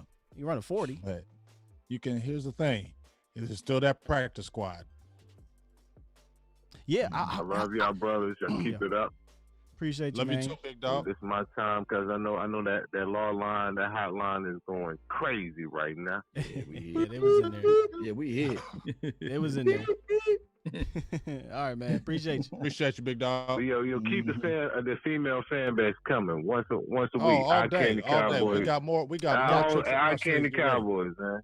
Yeah. The next Lord. direction, See, we got to get that's a what you're supposed to cowgirl do now. cheerleader, you know what Now I'm build saying? us back up. Yeah, build us back up because you broke us down. Now you got to leave off building us back up. Oh, no. We going to keep the pressure on you. We going to keep the pressure on you, Lord. We going to keep the pressure that's on all you. the way. Y'all boys was Jesus. I was like, oh, look at them. They are so happy. I was letting you slide. My shorty one who got you. Like, boy, look at they got the glow in the eye. They got the glow in the eye. Shout out to you, Natasha. I see Natasha in the chat box with the flames. I got it. James is funny. James, I think. Yeah. Yes, peace and victories. Shout out to Natasha, man. She in the chat box. That's one of the see, we got ladies watching this show. Shout out to her. She got the flames out there. She know her football too. Y'all funny, man. Y'all funny. I gotta give y'all the Michael Irvin laugh. And and you saying he right? And Booth ain't like he hell. But that guy. She already had pressure. Yeah, Booth thing. Look, I tell you this right now. But here's the thing. Booth was out there in Oxnard. Tell them about the big game, James. She know her stuff. Yeah, Boothang was out there helping us. She was filming, recording for us when we was up top. Because we needed that top view. So now I ain't coming at Boothang about none of that. No. Okay. We good. Oh, you know what I'm saying? All good with that. Boothang was I'm in there just messing with you, man. No, you good. I'm good. We good. Boothang good. We got 267 on the line. What up, 267? Yo, what's good, fellas? It's Fatimus Prime, yo. What up, Prime? Hey, what up, dog? What's good with y'all, man? How y'all? Hey, man, we good now. You on here? Oh, yeah. All right. Yo, quick, real fast before I get into the whole football thing. I think I mentioned in the chat box, BGJ. Yo, girl, my wife need one of them Boothang t-shirts, fam. So I know. I told her, dog. I told her we gonna get that popping for you, but it might have to be like Boothang 2. All right, cool. Listen. I'm just playing. Just make it Boothang, man. Yeah, just let me know because she was on that job, man. Boothang as well. Definitely need one. And she said she need that. So, I got you. But, check it out, though, man. I appreciate you for sure. But check it out, man, with the whole football thing, man. I don't think people are hype enough for Blake Jarwin right now, man. I don't think we hype enough for him, man. Like, we finally got the tight end that's going to have opportunities that, like no other tight end other than Jason Witten has had before. Because you got to think about it. And, Law, we talked about this before with JG and company always trying to fit square holes in a round pegs or however you want to call it. We had tight ends that could do the same thing that Blake Jarwin does, but never got the opportunity. Like, think about the Gavin Escobar. Like, think about James Hanna. You know what I mean? Even Marty B. Like, these are all guys that can stretch the field that never got those opportunities. And now we got Blake Jarwin. Anthony Fasano. True story. Dan Campbell. Hold on. No, Anthony. Wait a minute, Prime. Wait a minute. Okay, because let me turn my mic back up here. Yeah, turn them up. Because we're talking about you naming all them players, right? Mm-hmm. All them players besides Blake Jarwin and a little bit of James Hanna. Your boy Jason Witten was in his damn prime. Like, you wasn't playing them dudes over Jason Witten early in his career. It was a waste to take Marty B and a Fasano in the second round. It was stupid because you had Jason Witten in his prime, and he was an integral part of the team. You weren't playing him. How would that over be stupid when you see these two teams with two tight ends? Because they didn't use them. That's why it's stupid. Well, that's why I'm saying it was stupid on them. That's what I'm saying. It was stupid because you ain't using them, and you weren't going to play them over Jason Witten because they was in his prime. So, but Hanna, Blake Jarwin, yeah. But let's not, what are you going to do with Marty B in 2000 and what was that, y'all? I think Marty B. I think Marty B. Yeah. was scapegoat. Oh yeah, and I definitely get you with that because Jason Witten, you right, in this prime, he was bona fide. He's bona fide. I get that. You can be his tight end too. Yeah. But my whole thing is like not using these guys to the best of their ability. Oh yeah, that's a coach Like, you problem mean, across the board. Yeah, and that was my whole twist with it. I mean, why are these guys being used as like not getting at least get them opportunities to get actual targets to the point where they're not just inline blocking all the time? Because let's be real, they talked about James Sanders. They talked about him having 4 or 5 speed, and there was times where they was like he might be one of the fastest guys on the team and all that. You know what I mean, at the tight end position, but never really got the opportunities. And I know he got a little banged up towards the end too. But Gavin Escobar, the same thing. You know what I mean? I ain't saying, these guys should start over Jason Witten. But I'll be honest, though, towards the end, man, even toward like that last season with Gavin Escobar, even with Gavin Escobar that last season he was there, I feel like he should have got more reps than Jason Witten. I'm going to be honest with you. That was around the time when Jason Witten started to decline, right before Gavin Escobar left. But I'm just saying, like, with these guys not getting the opportunities to really showcase their talent. And that's why I was saying, man, what y'all was saying with Jason Garrett, we don't got to worry about that no more, man. We going to see guys really getting opportunities to actually be able to go out and do what they do best. Like I said, we're not going to see guys getting like square pegs in the round holes. Like, we're not going to see that no more. So we can rest assured that now, like, you're going to see guys really fulfilling their potential and being put in positions to play the best that they can play. Because like I said, man, we've seen it for years. Yeah. Because I thought about it when you did when you did your piece on the safety, when you were doing the state of the unit. And I'm like, damn, man. And I think somebody brought up like J.J. Wilcox, and that shit drove me crazy as soon as I thought about it, man. I'm like, this is a guy who has strong safety written across his forehead, bro. And we played him at free safety all those years. Like I'm just saying, little stuff like that you're not gonna see no more. And Lord, we talked about this too. You know what I mean? The coaching is upgraded now. The coaching is definitely upgraded now. So we good in that regard. You know what I mean? So I think you just going to see guys just having more opportunities to do what they do best. That's why I say we got to get real excited about Blake Jarwin, though, man, because we're going to actually see a tight end really stretching the field for the first time in a long time. Yeah, that's my guy. In a long time. Blake is my guy, man. So, I'm excited for Blake. Yeah, man. So I just wanted to touch on that real fast about the whole Blake Jarwin piece, man. I really expect him to have a crazy year, man, and I think we got a real one in him. So, no doubt, man, great call, brother. Great call. Good call. As always, Brian. Yeah, man. As always, man. I appreciate the content. Like I said, man. I mean, y'all doing y'all thing. Keep bringing the heat, man. Keep bringing the heat. All right, no other way, big dog. You one know how way we do. or another. Yeah. My man, get with you, man. All right, thanks. All right, thanks a lot, guys, for taking my call. Of course, brother. Enjoy your night. Appreciate you. Man, let me tell you something. The Cowboys Nation hotline is on fire, powered by the Cowboys Network. I'm just listening to this chat right now. It's funny over here. Oh, what they talking about? Look at that. Hey, you got to read that one, my dog, Sky. You know, you got to go over there. I had my phone up. What they talking about? Yeah, you got to read this one. You know how we do it, the one-on-one with me and Vosh, right, with the offensive, the receiver. Yeah. Ooh, we want to see some of that good line play with some Hulk and Vosh. Yeah, you got to read this Natasha's super chat right quick. You got to read it, bro. I can't. Oh, okay, cool. What up, Stephen? Yeah, she just made the donation for that $9.99 for your mind. You see what I'm saying? What she put down there, you see that? Yeah, she said females have the best fan base. Yes, I can say they are very, very loyal. Yeah, very loyal. Yeah, when they love a team, they love hard. They love, yeah. They don't be giving up like dudes. Like, you know how we get mad, man. Damn it, I ain't even watching y'all tomorrow. Mm-hmm. Ladies be on there, they be there. Come on, boys, we can do it. Oh, what the hell? Hey. Dog. When we lose, my lady, she would go out there and make the best meal possible, rub me on my back and say, baby, it's gonna be okay. It's okay. You know what I'm saying?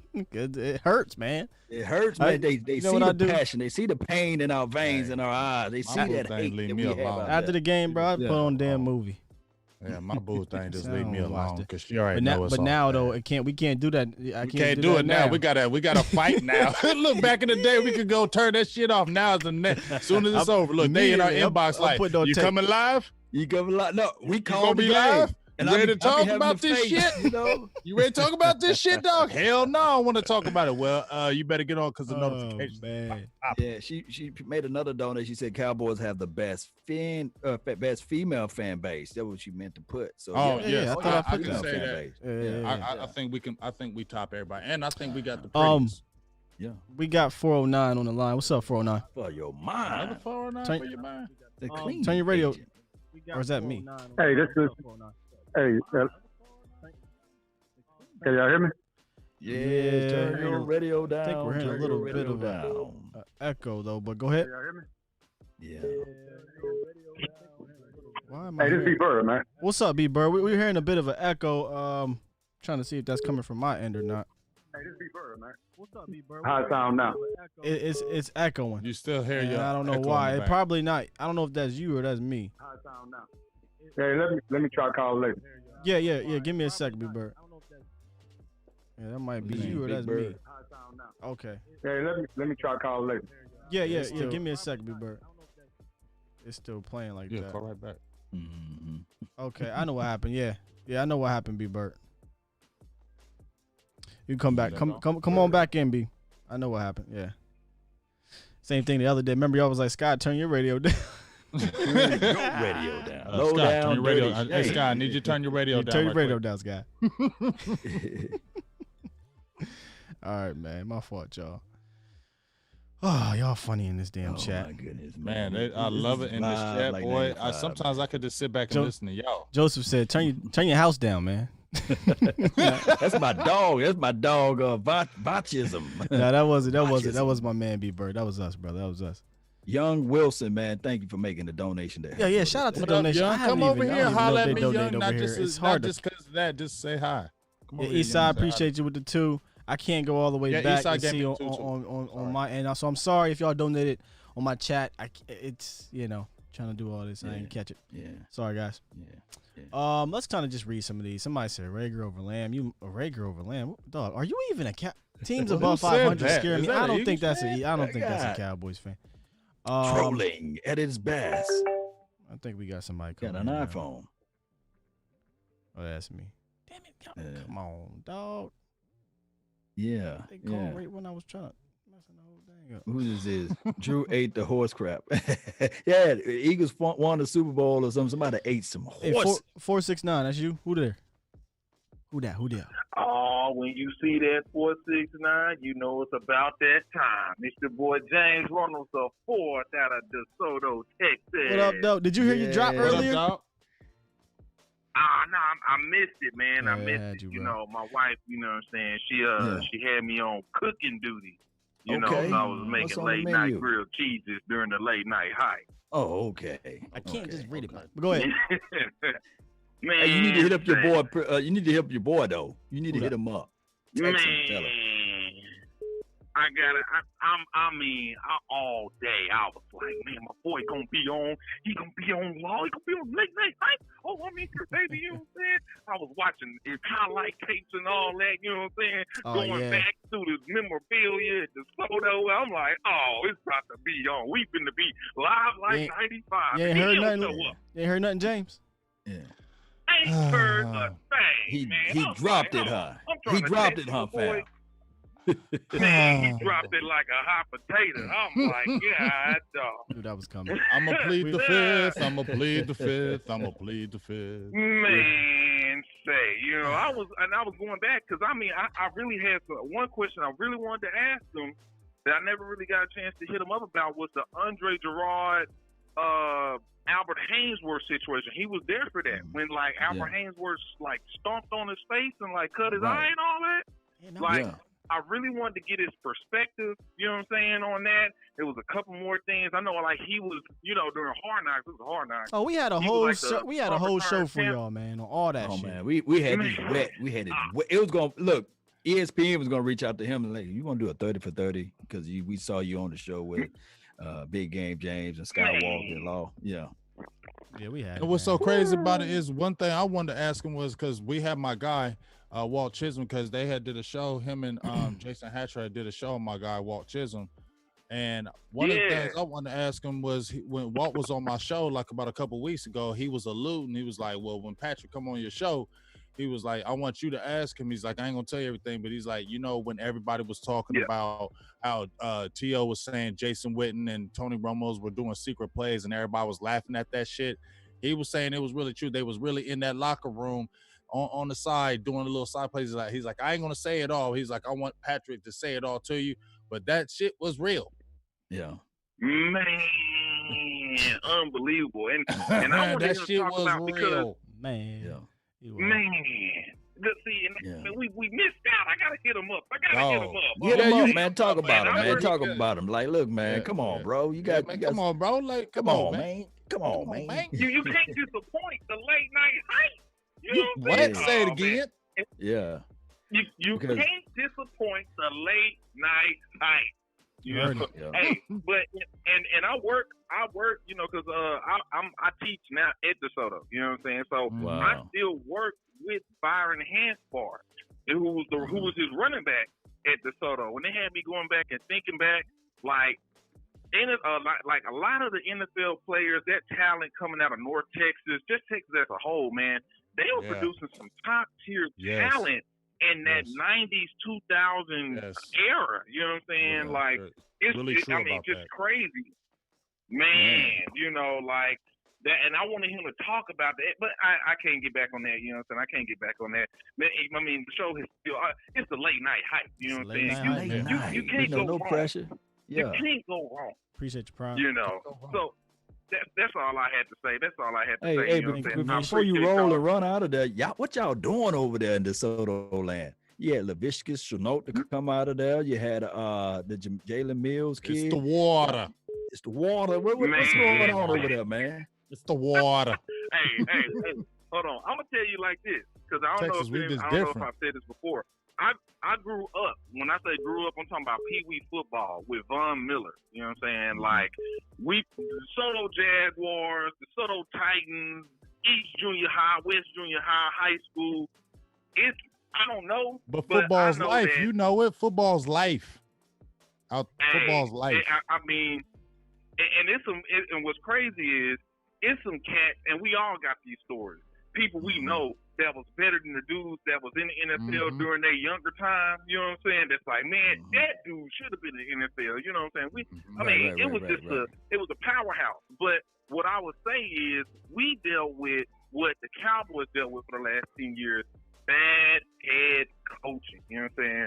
But they got a system. They got a system out there, and I see these guys. I teach biology, so they have me subbing, going in and talking to them about like the diet and like getting rest and all this other type of stuff. You know what I'm saying? They are creating a system to generate these players. You know, so it's happening. The next guy to check out, Byron Hanspard Jr. coming out of Baylor, cornerback. You know what I'm saying? So he's gonna be next to Soto Prodigy to keep that legacy going. I ain't gonna take up too much of your time. Y'all keep doing it. You know what I'm saying? Keep holding it down. I'm sorry for being so loud, baby. I apologize. I'm gonna get off now. All right, y'all. I love y'all. Y'all have a good one. He got cussed out. Boo thing over there. That's a boo thing over there. Now that's boo thing. That's Go a your sex drop, business. though. That's Look. what boo things do. This the drop that I think we had earlier. If you have not liked this, please like this. Go and share this, because we're talking about pure commentator gold right here, y'all. You know what I'm saying? You're not going to get it nowhere else except one place, the late night hype. Ooh, I told you I was going to make it a drop, bro. That's You the make drop. that a Told you, drop, man. I love That's that. the drop. That's the drop, man. Oh, we had Lunatic, too. Let me, because y'all didn't peep earlier. We had Lunatic on here. Y'all, his drop Great was content. ridiculous. Love it. Share, like, subscribe. Let's grow this thing.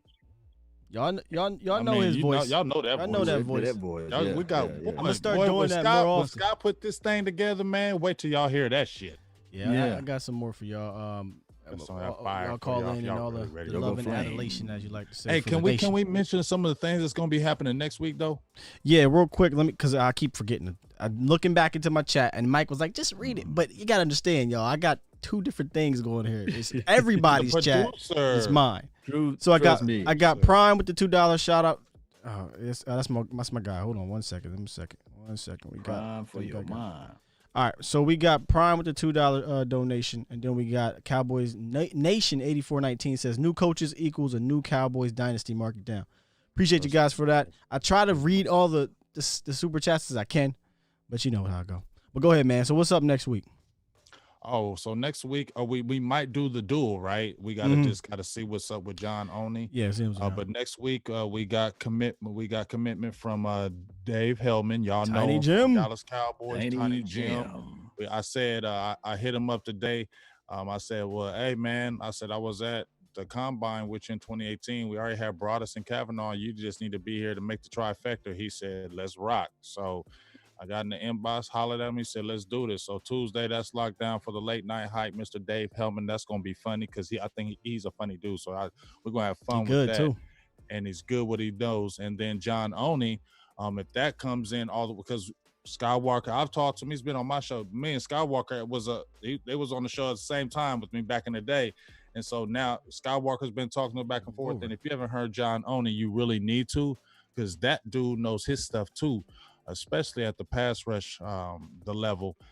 So we may do a 5-man thing, right, Skywalker? Yeah, we have them both on at the same time. And, yeah, we might have a 5-man thing, and then we're working on another current player. We'll keep that on the hush, though. And we keep that on the hush. Wait till we get the confirmation. We don't want to saying that name. No, we don't want to outspeak our wisdom. I mean, I'm not saying it's it's Dak. I'm just saying I don't ever want to say the current players could be on until we get confirmation. But it's some things in the works. You feel me? Yes, indeed. Some definitely things in work, and we got some more stuff keep coming for you for the late night hype, baby. You know how we doing. The season's right around the corner, man. And shout out to Coach Bird, man. He's Coach one of the Bird trainers for Michael Gallup, Coop, and also who else he trained? Cedric Wilson. So he trained a lot of those Cowboys players, and we're gonna hit him up too. Hey, we're working with D-Rob. I told you D-Rob is David Robinson. You got D-Rob's number. D-Rob number right on my phone. So what we're gonna do with D-Rob and Clay Mack, what I want to do with those guys before we bring them on the show is wait till the actual camp start, so that way we can ask them questions about players that they working out with, so we won't just be talking about stuff that's not happening yet. So we hit them up a little bit later when this thing start off, man. So they bring in a lot of great insight, a lot of great information. And if you are a young DB, because y'all know I don't like DBs, I love them. They went under the hardest position. You got to say hardest position to learn in the NFL.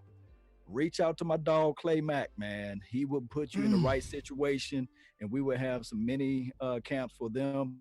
So if you are a young DB that's in high school, right, or just now got your acceptance letter to college, hit up my dog Clay Mack. He will help you out and put you in the right positioning, and so that you'll be in the better shape, so you can get ready to compete. And that's what it's all about, is competing.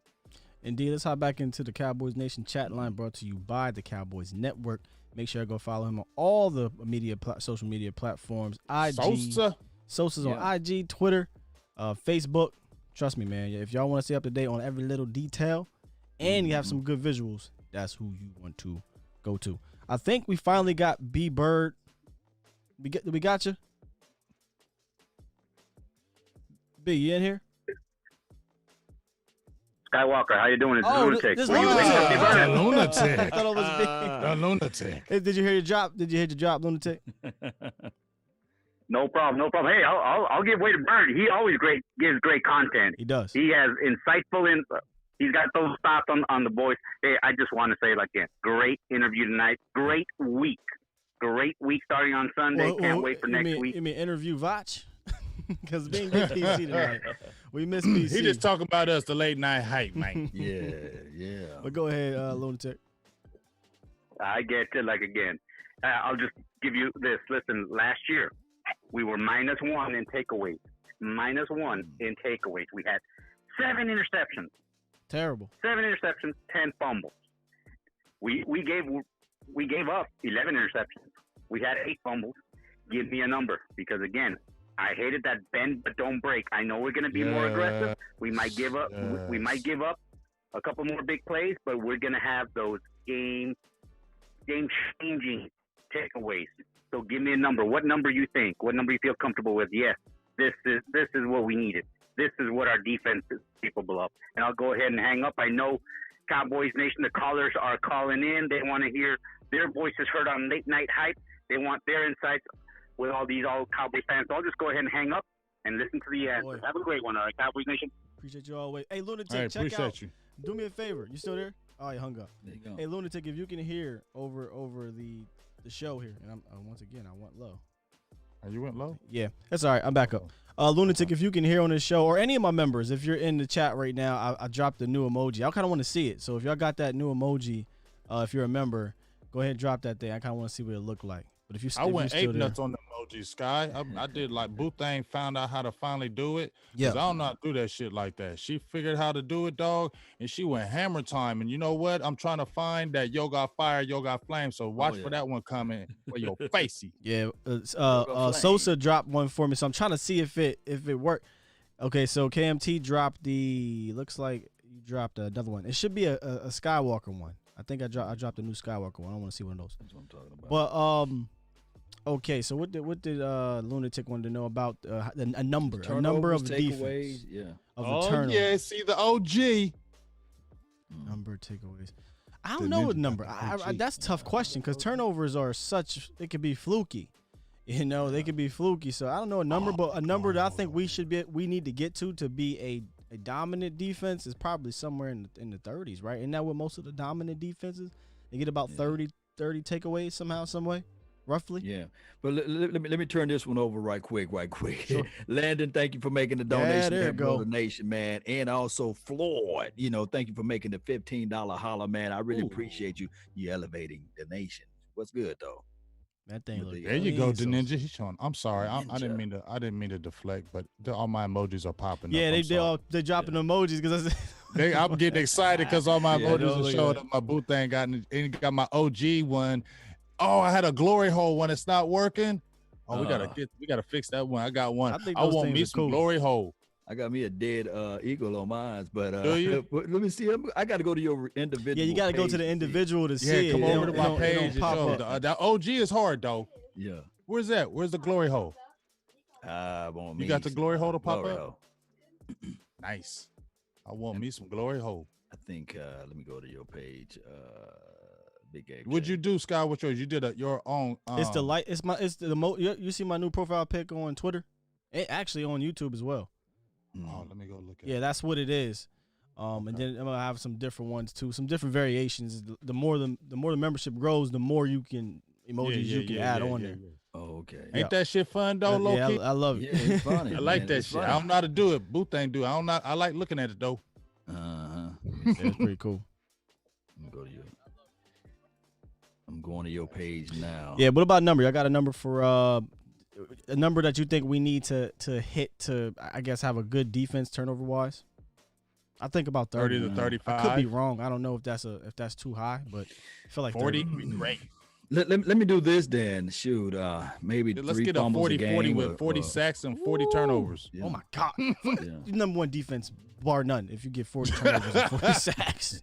Probably talking about one of the best defenses of this decade. Turnovers on down, Think about it. We never know though, right? We never know what can happen. Yeah, though, you like right? that, Joe?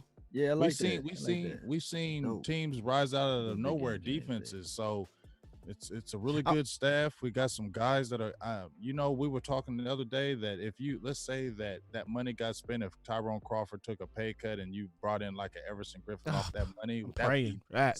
Oh my goodness, would be nasty, dog. Man, don't get me started on. Scott, would that be nasty? Don't get me back started on Everson, bro. That's who I'm telling you. That's the one where kick Crawford inside, bro. You can honestly, if you want, you can keep Crawford, but I look That's at what it I'm as saying. it's Keep redundant. Crawford inside.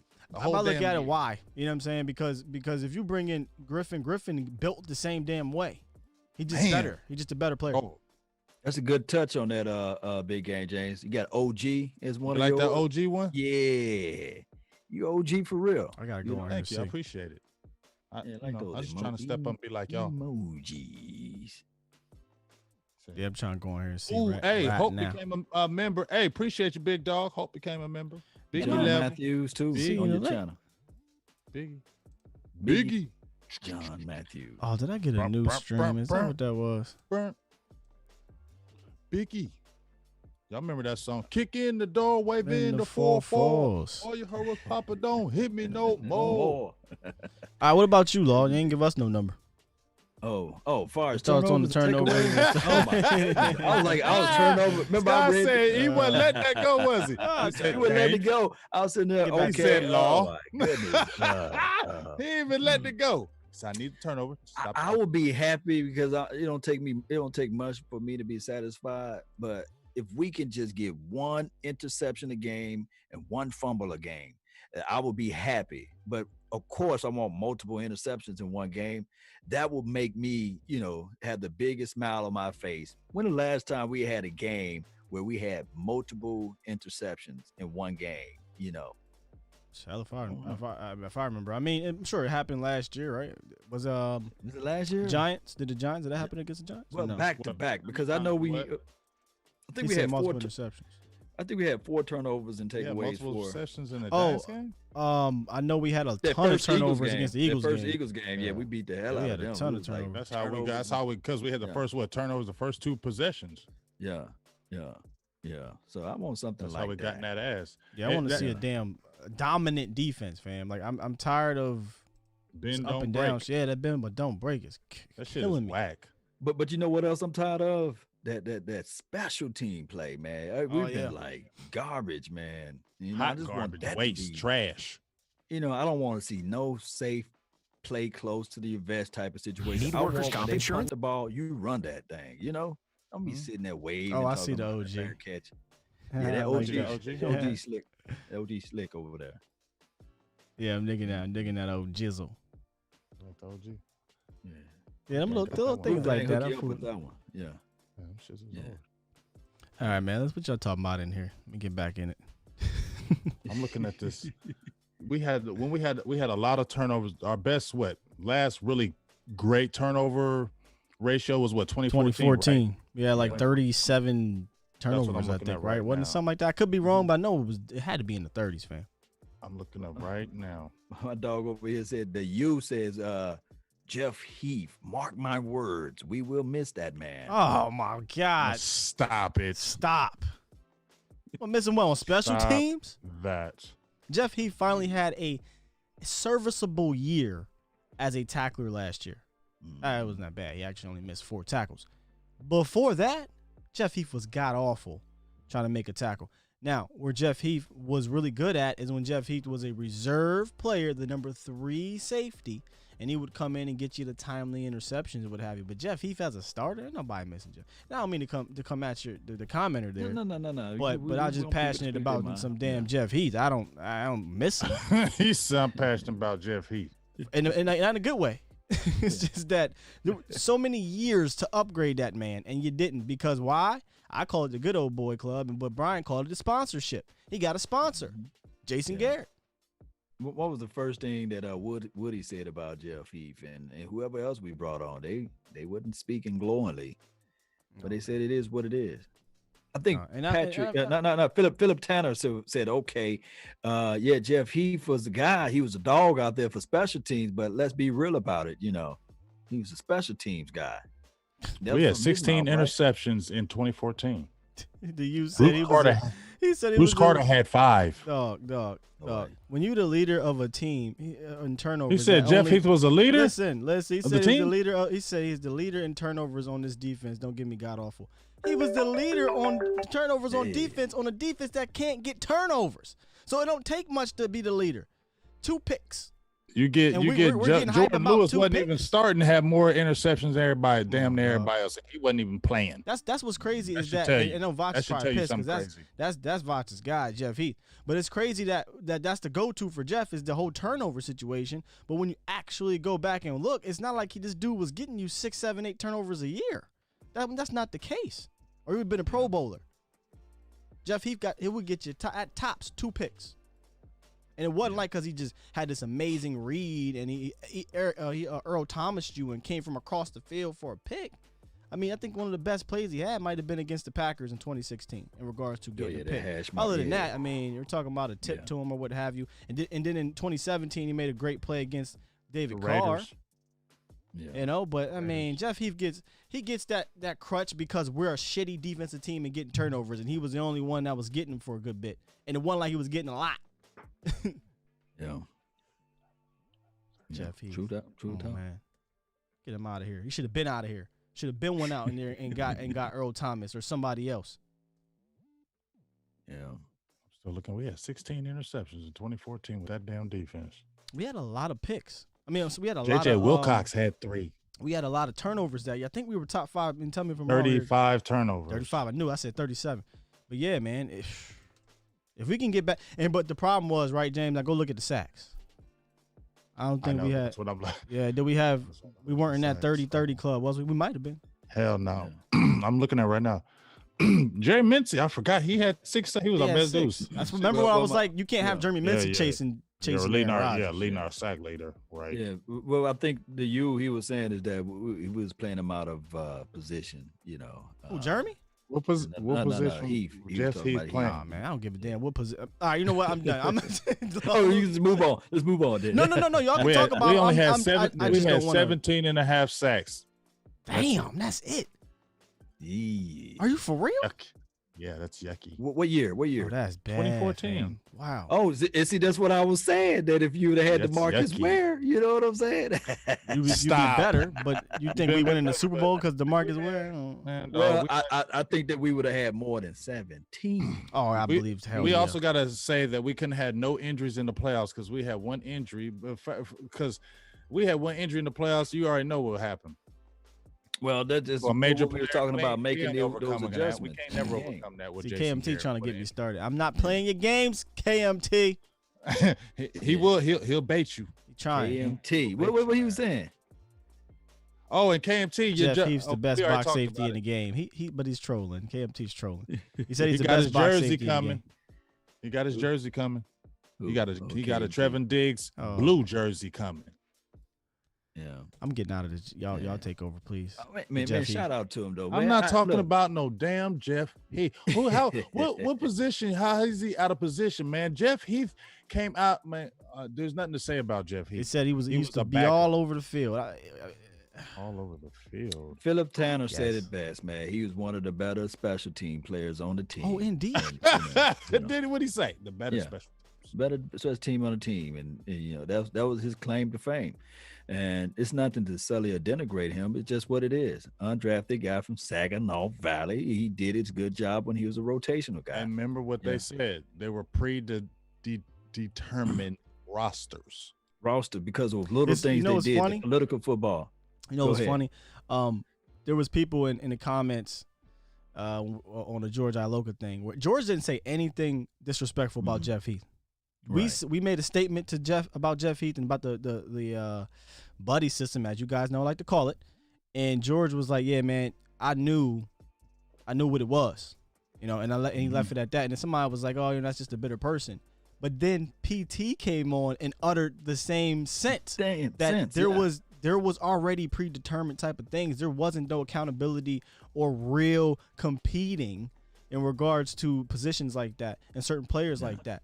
So, you know, now you got two different people saying the same thing. And somebody in here said, well, why did we keep him so long? Buddy system, fam.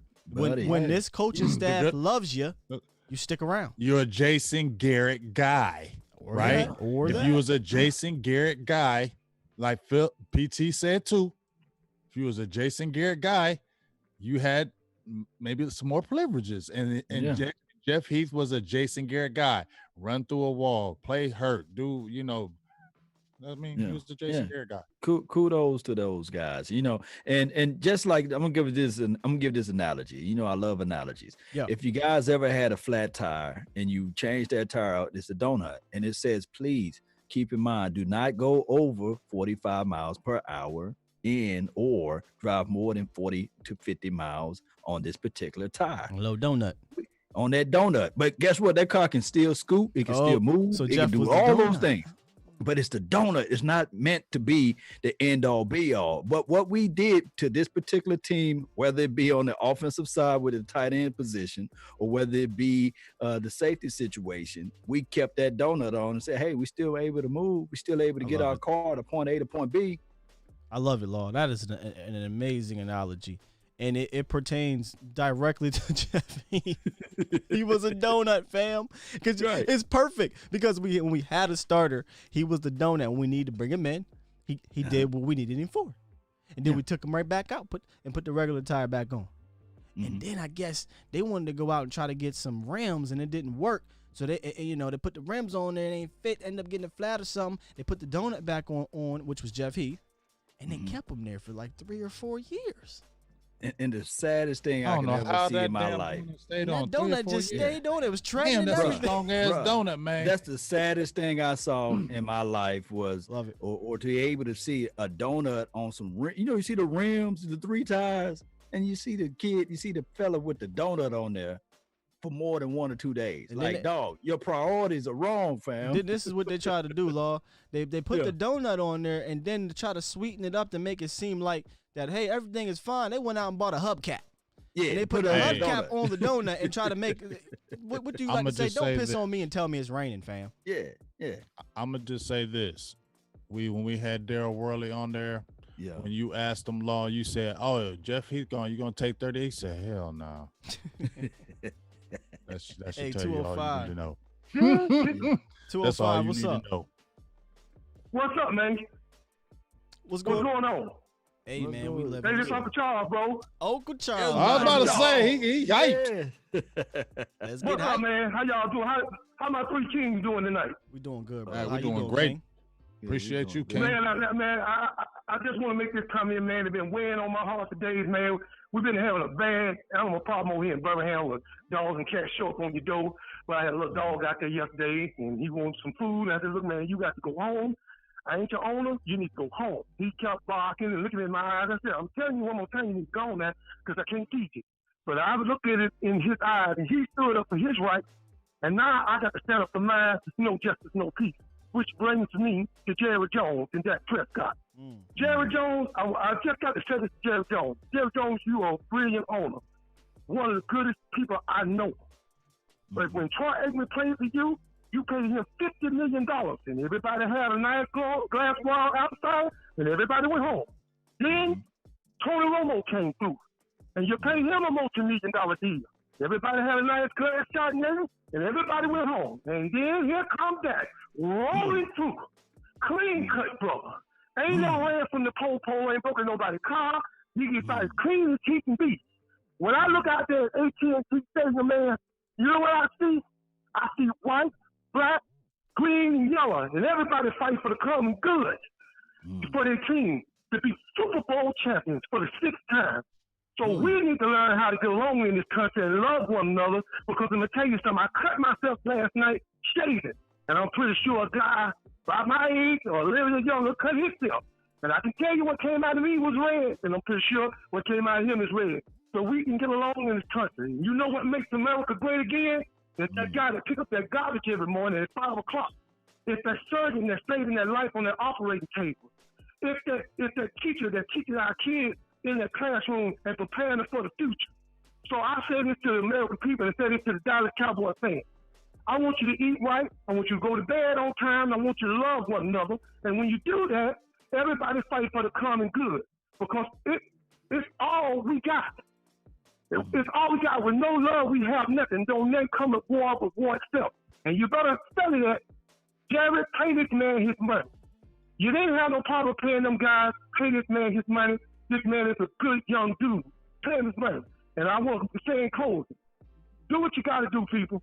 Go to bed on time, eat right, put your deodorant on, smell fresh. And that's by all Spice Swagger, baby. Smell like a man. And I'd like to thank y'all for letting me call. My man. Indeed, Uncle. Get the man, Charles, y'all, man. Uncle God. Charles. Love y'all, man. Love you too, Man, brother. love you too, man. Oh, drop it. Love you. Uncle Charles, Dime, man. Bomb, fam. You gotta get the bomb. Yeah, man. Yeah, let's all just love each other, man.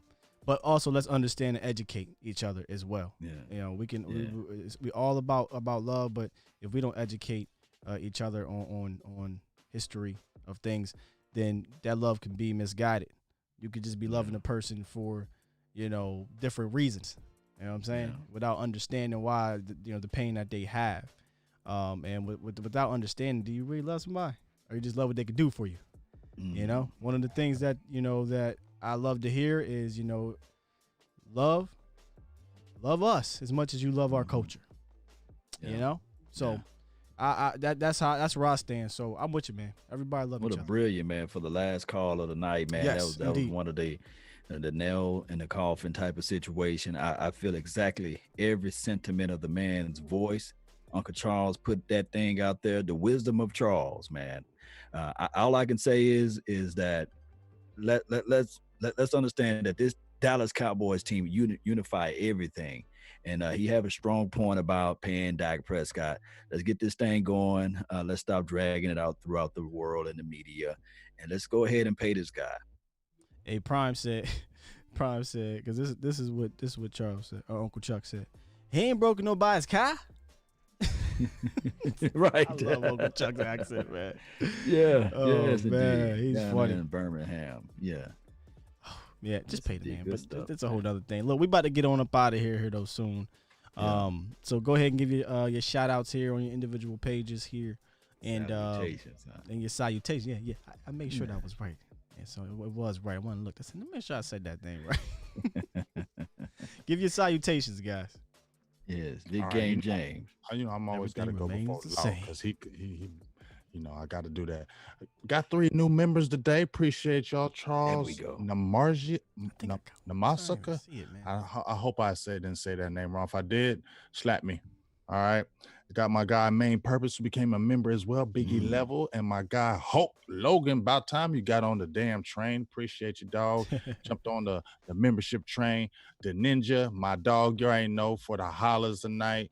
Aaron Lewis come through with the holler. Fatima's Prime, Young Wilson, just all my people, Juwan James, Cash App, and just everybody who was in the and really shout out to the people that stay with us in the feed and say, guess what? Even though the Patrick Creighton didn't show up, and I'm gonna leave that alone, we still came for the late night hype regardless, and that's what I love at the end of the day. You feel me? And that's pretty much it. Shout out to Facebook too. Shout out to the mods too. Oh, yeah. Toby holds it down on Facebook, Law. Yeah, love Toby. We didn't get to see him yesterday. Yeah, and Jimbo, shout out to you, man. Yeah, Jimbo too. Jimbo and Toby be holding it down over there. Jimbo, wow. I love Jimbo. He Mendoza and everybody, man. James Black, if that's the same person as Annie, all of you guys that's on the Facebook. And I just want to thank the mods, man, for doing what y'all do. Indeed, man. Yes, indeed. And Young Wilson, man, everybody, man, Rue Glock, and shout out to all of the callers, man. Stevie Matt. Another in my house, man, in my heart. I'm about to say in my house, but in my heart for everybody, man, that rock that silver and blue nation. Even those who don't even like the Cowboys, but just here to hear and soak in all of this good information. I got to say this, Big Game James and Skywalker. This guy joined the membership today, and I saw that he joined yours as well, Big Game James. Main Purpose. That's a cold-blooded name. I know. When I seen that stood out to me. I said, Main Purpose. I told Boothang that. I said, listen to this name, Main Purpose. Yeah. And the craziest thing about it, when they join my membership, you get a star right beside your name. So he put Main Purpose, and he got the star right beside his name.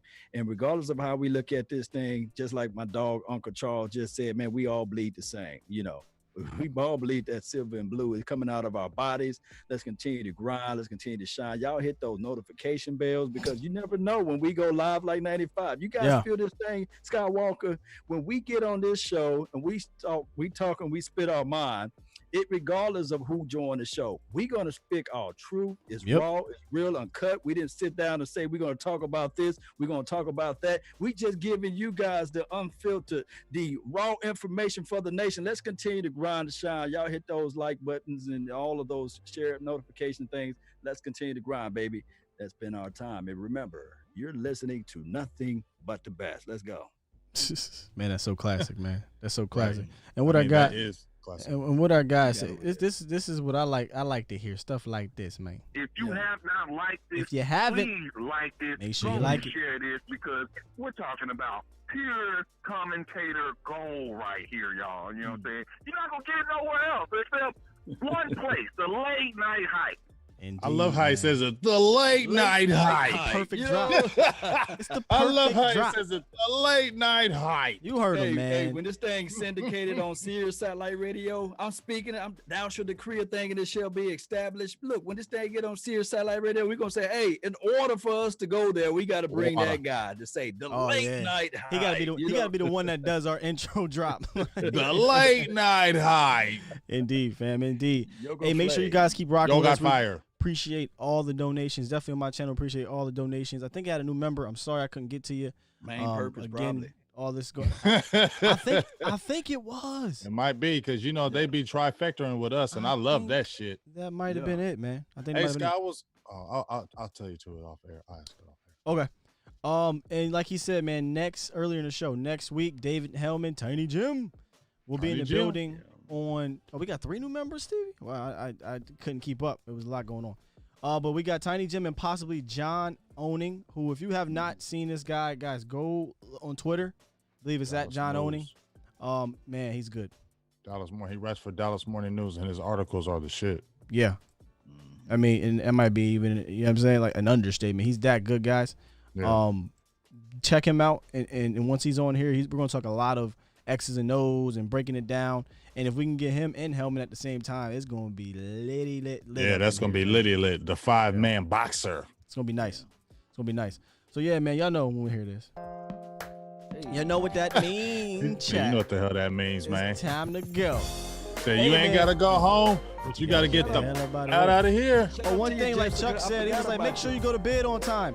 No. Don't go to bed on time for late night hype. Stay up for the late night Stay your hype, ass Uncle up for Chuck. us. Then take your ass to bed. Appreciate y'all, man. Come rock with us. Love ya. Peace.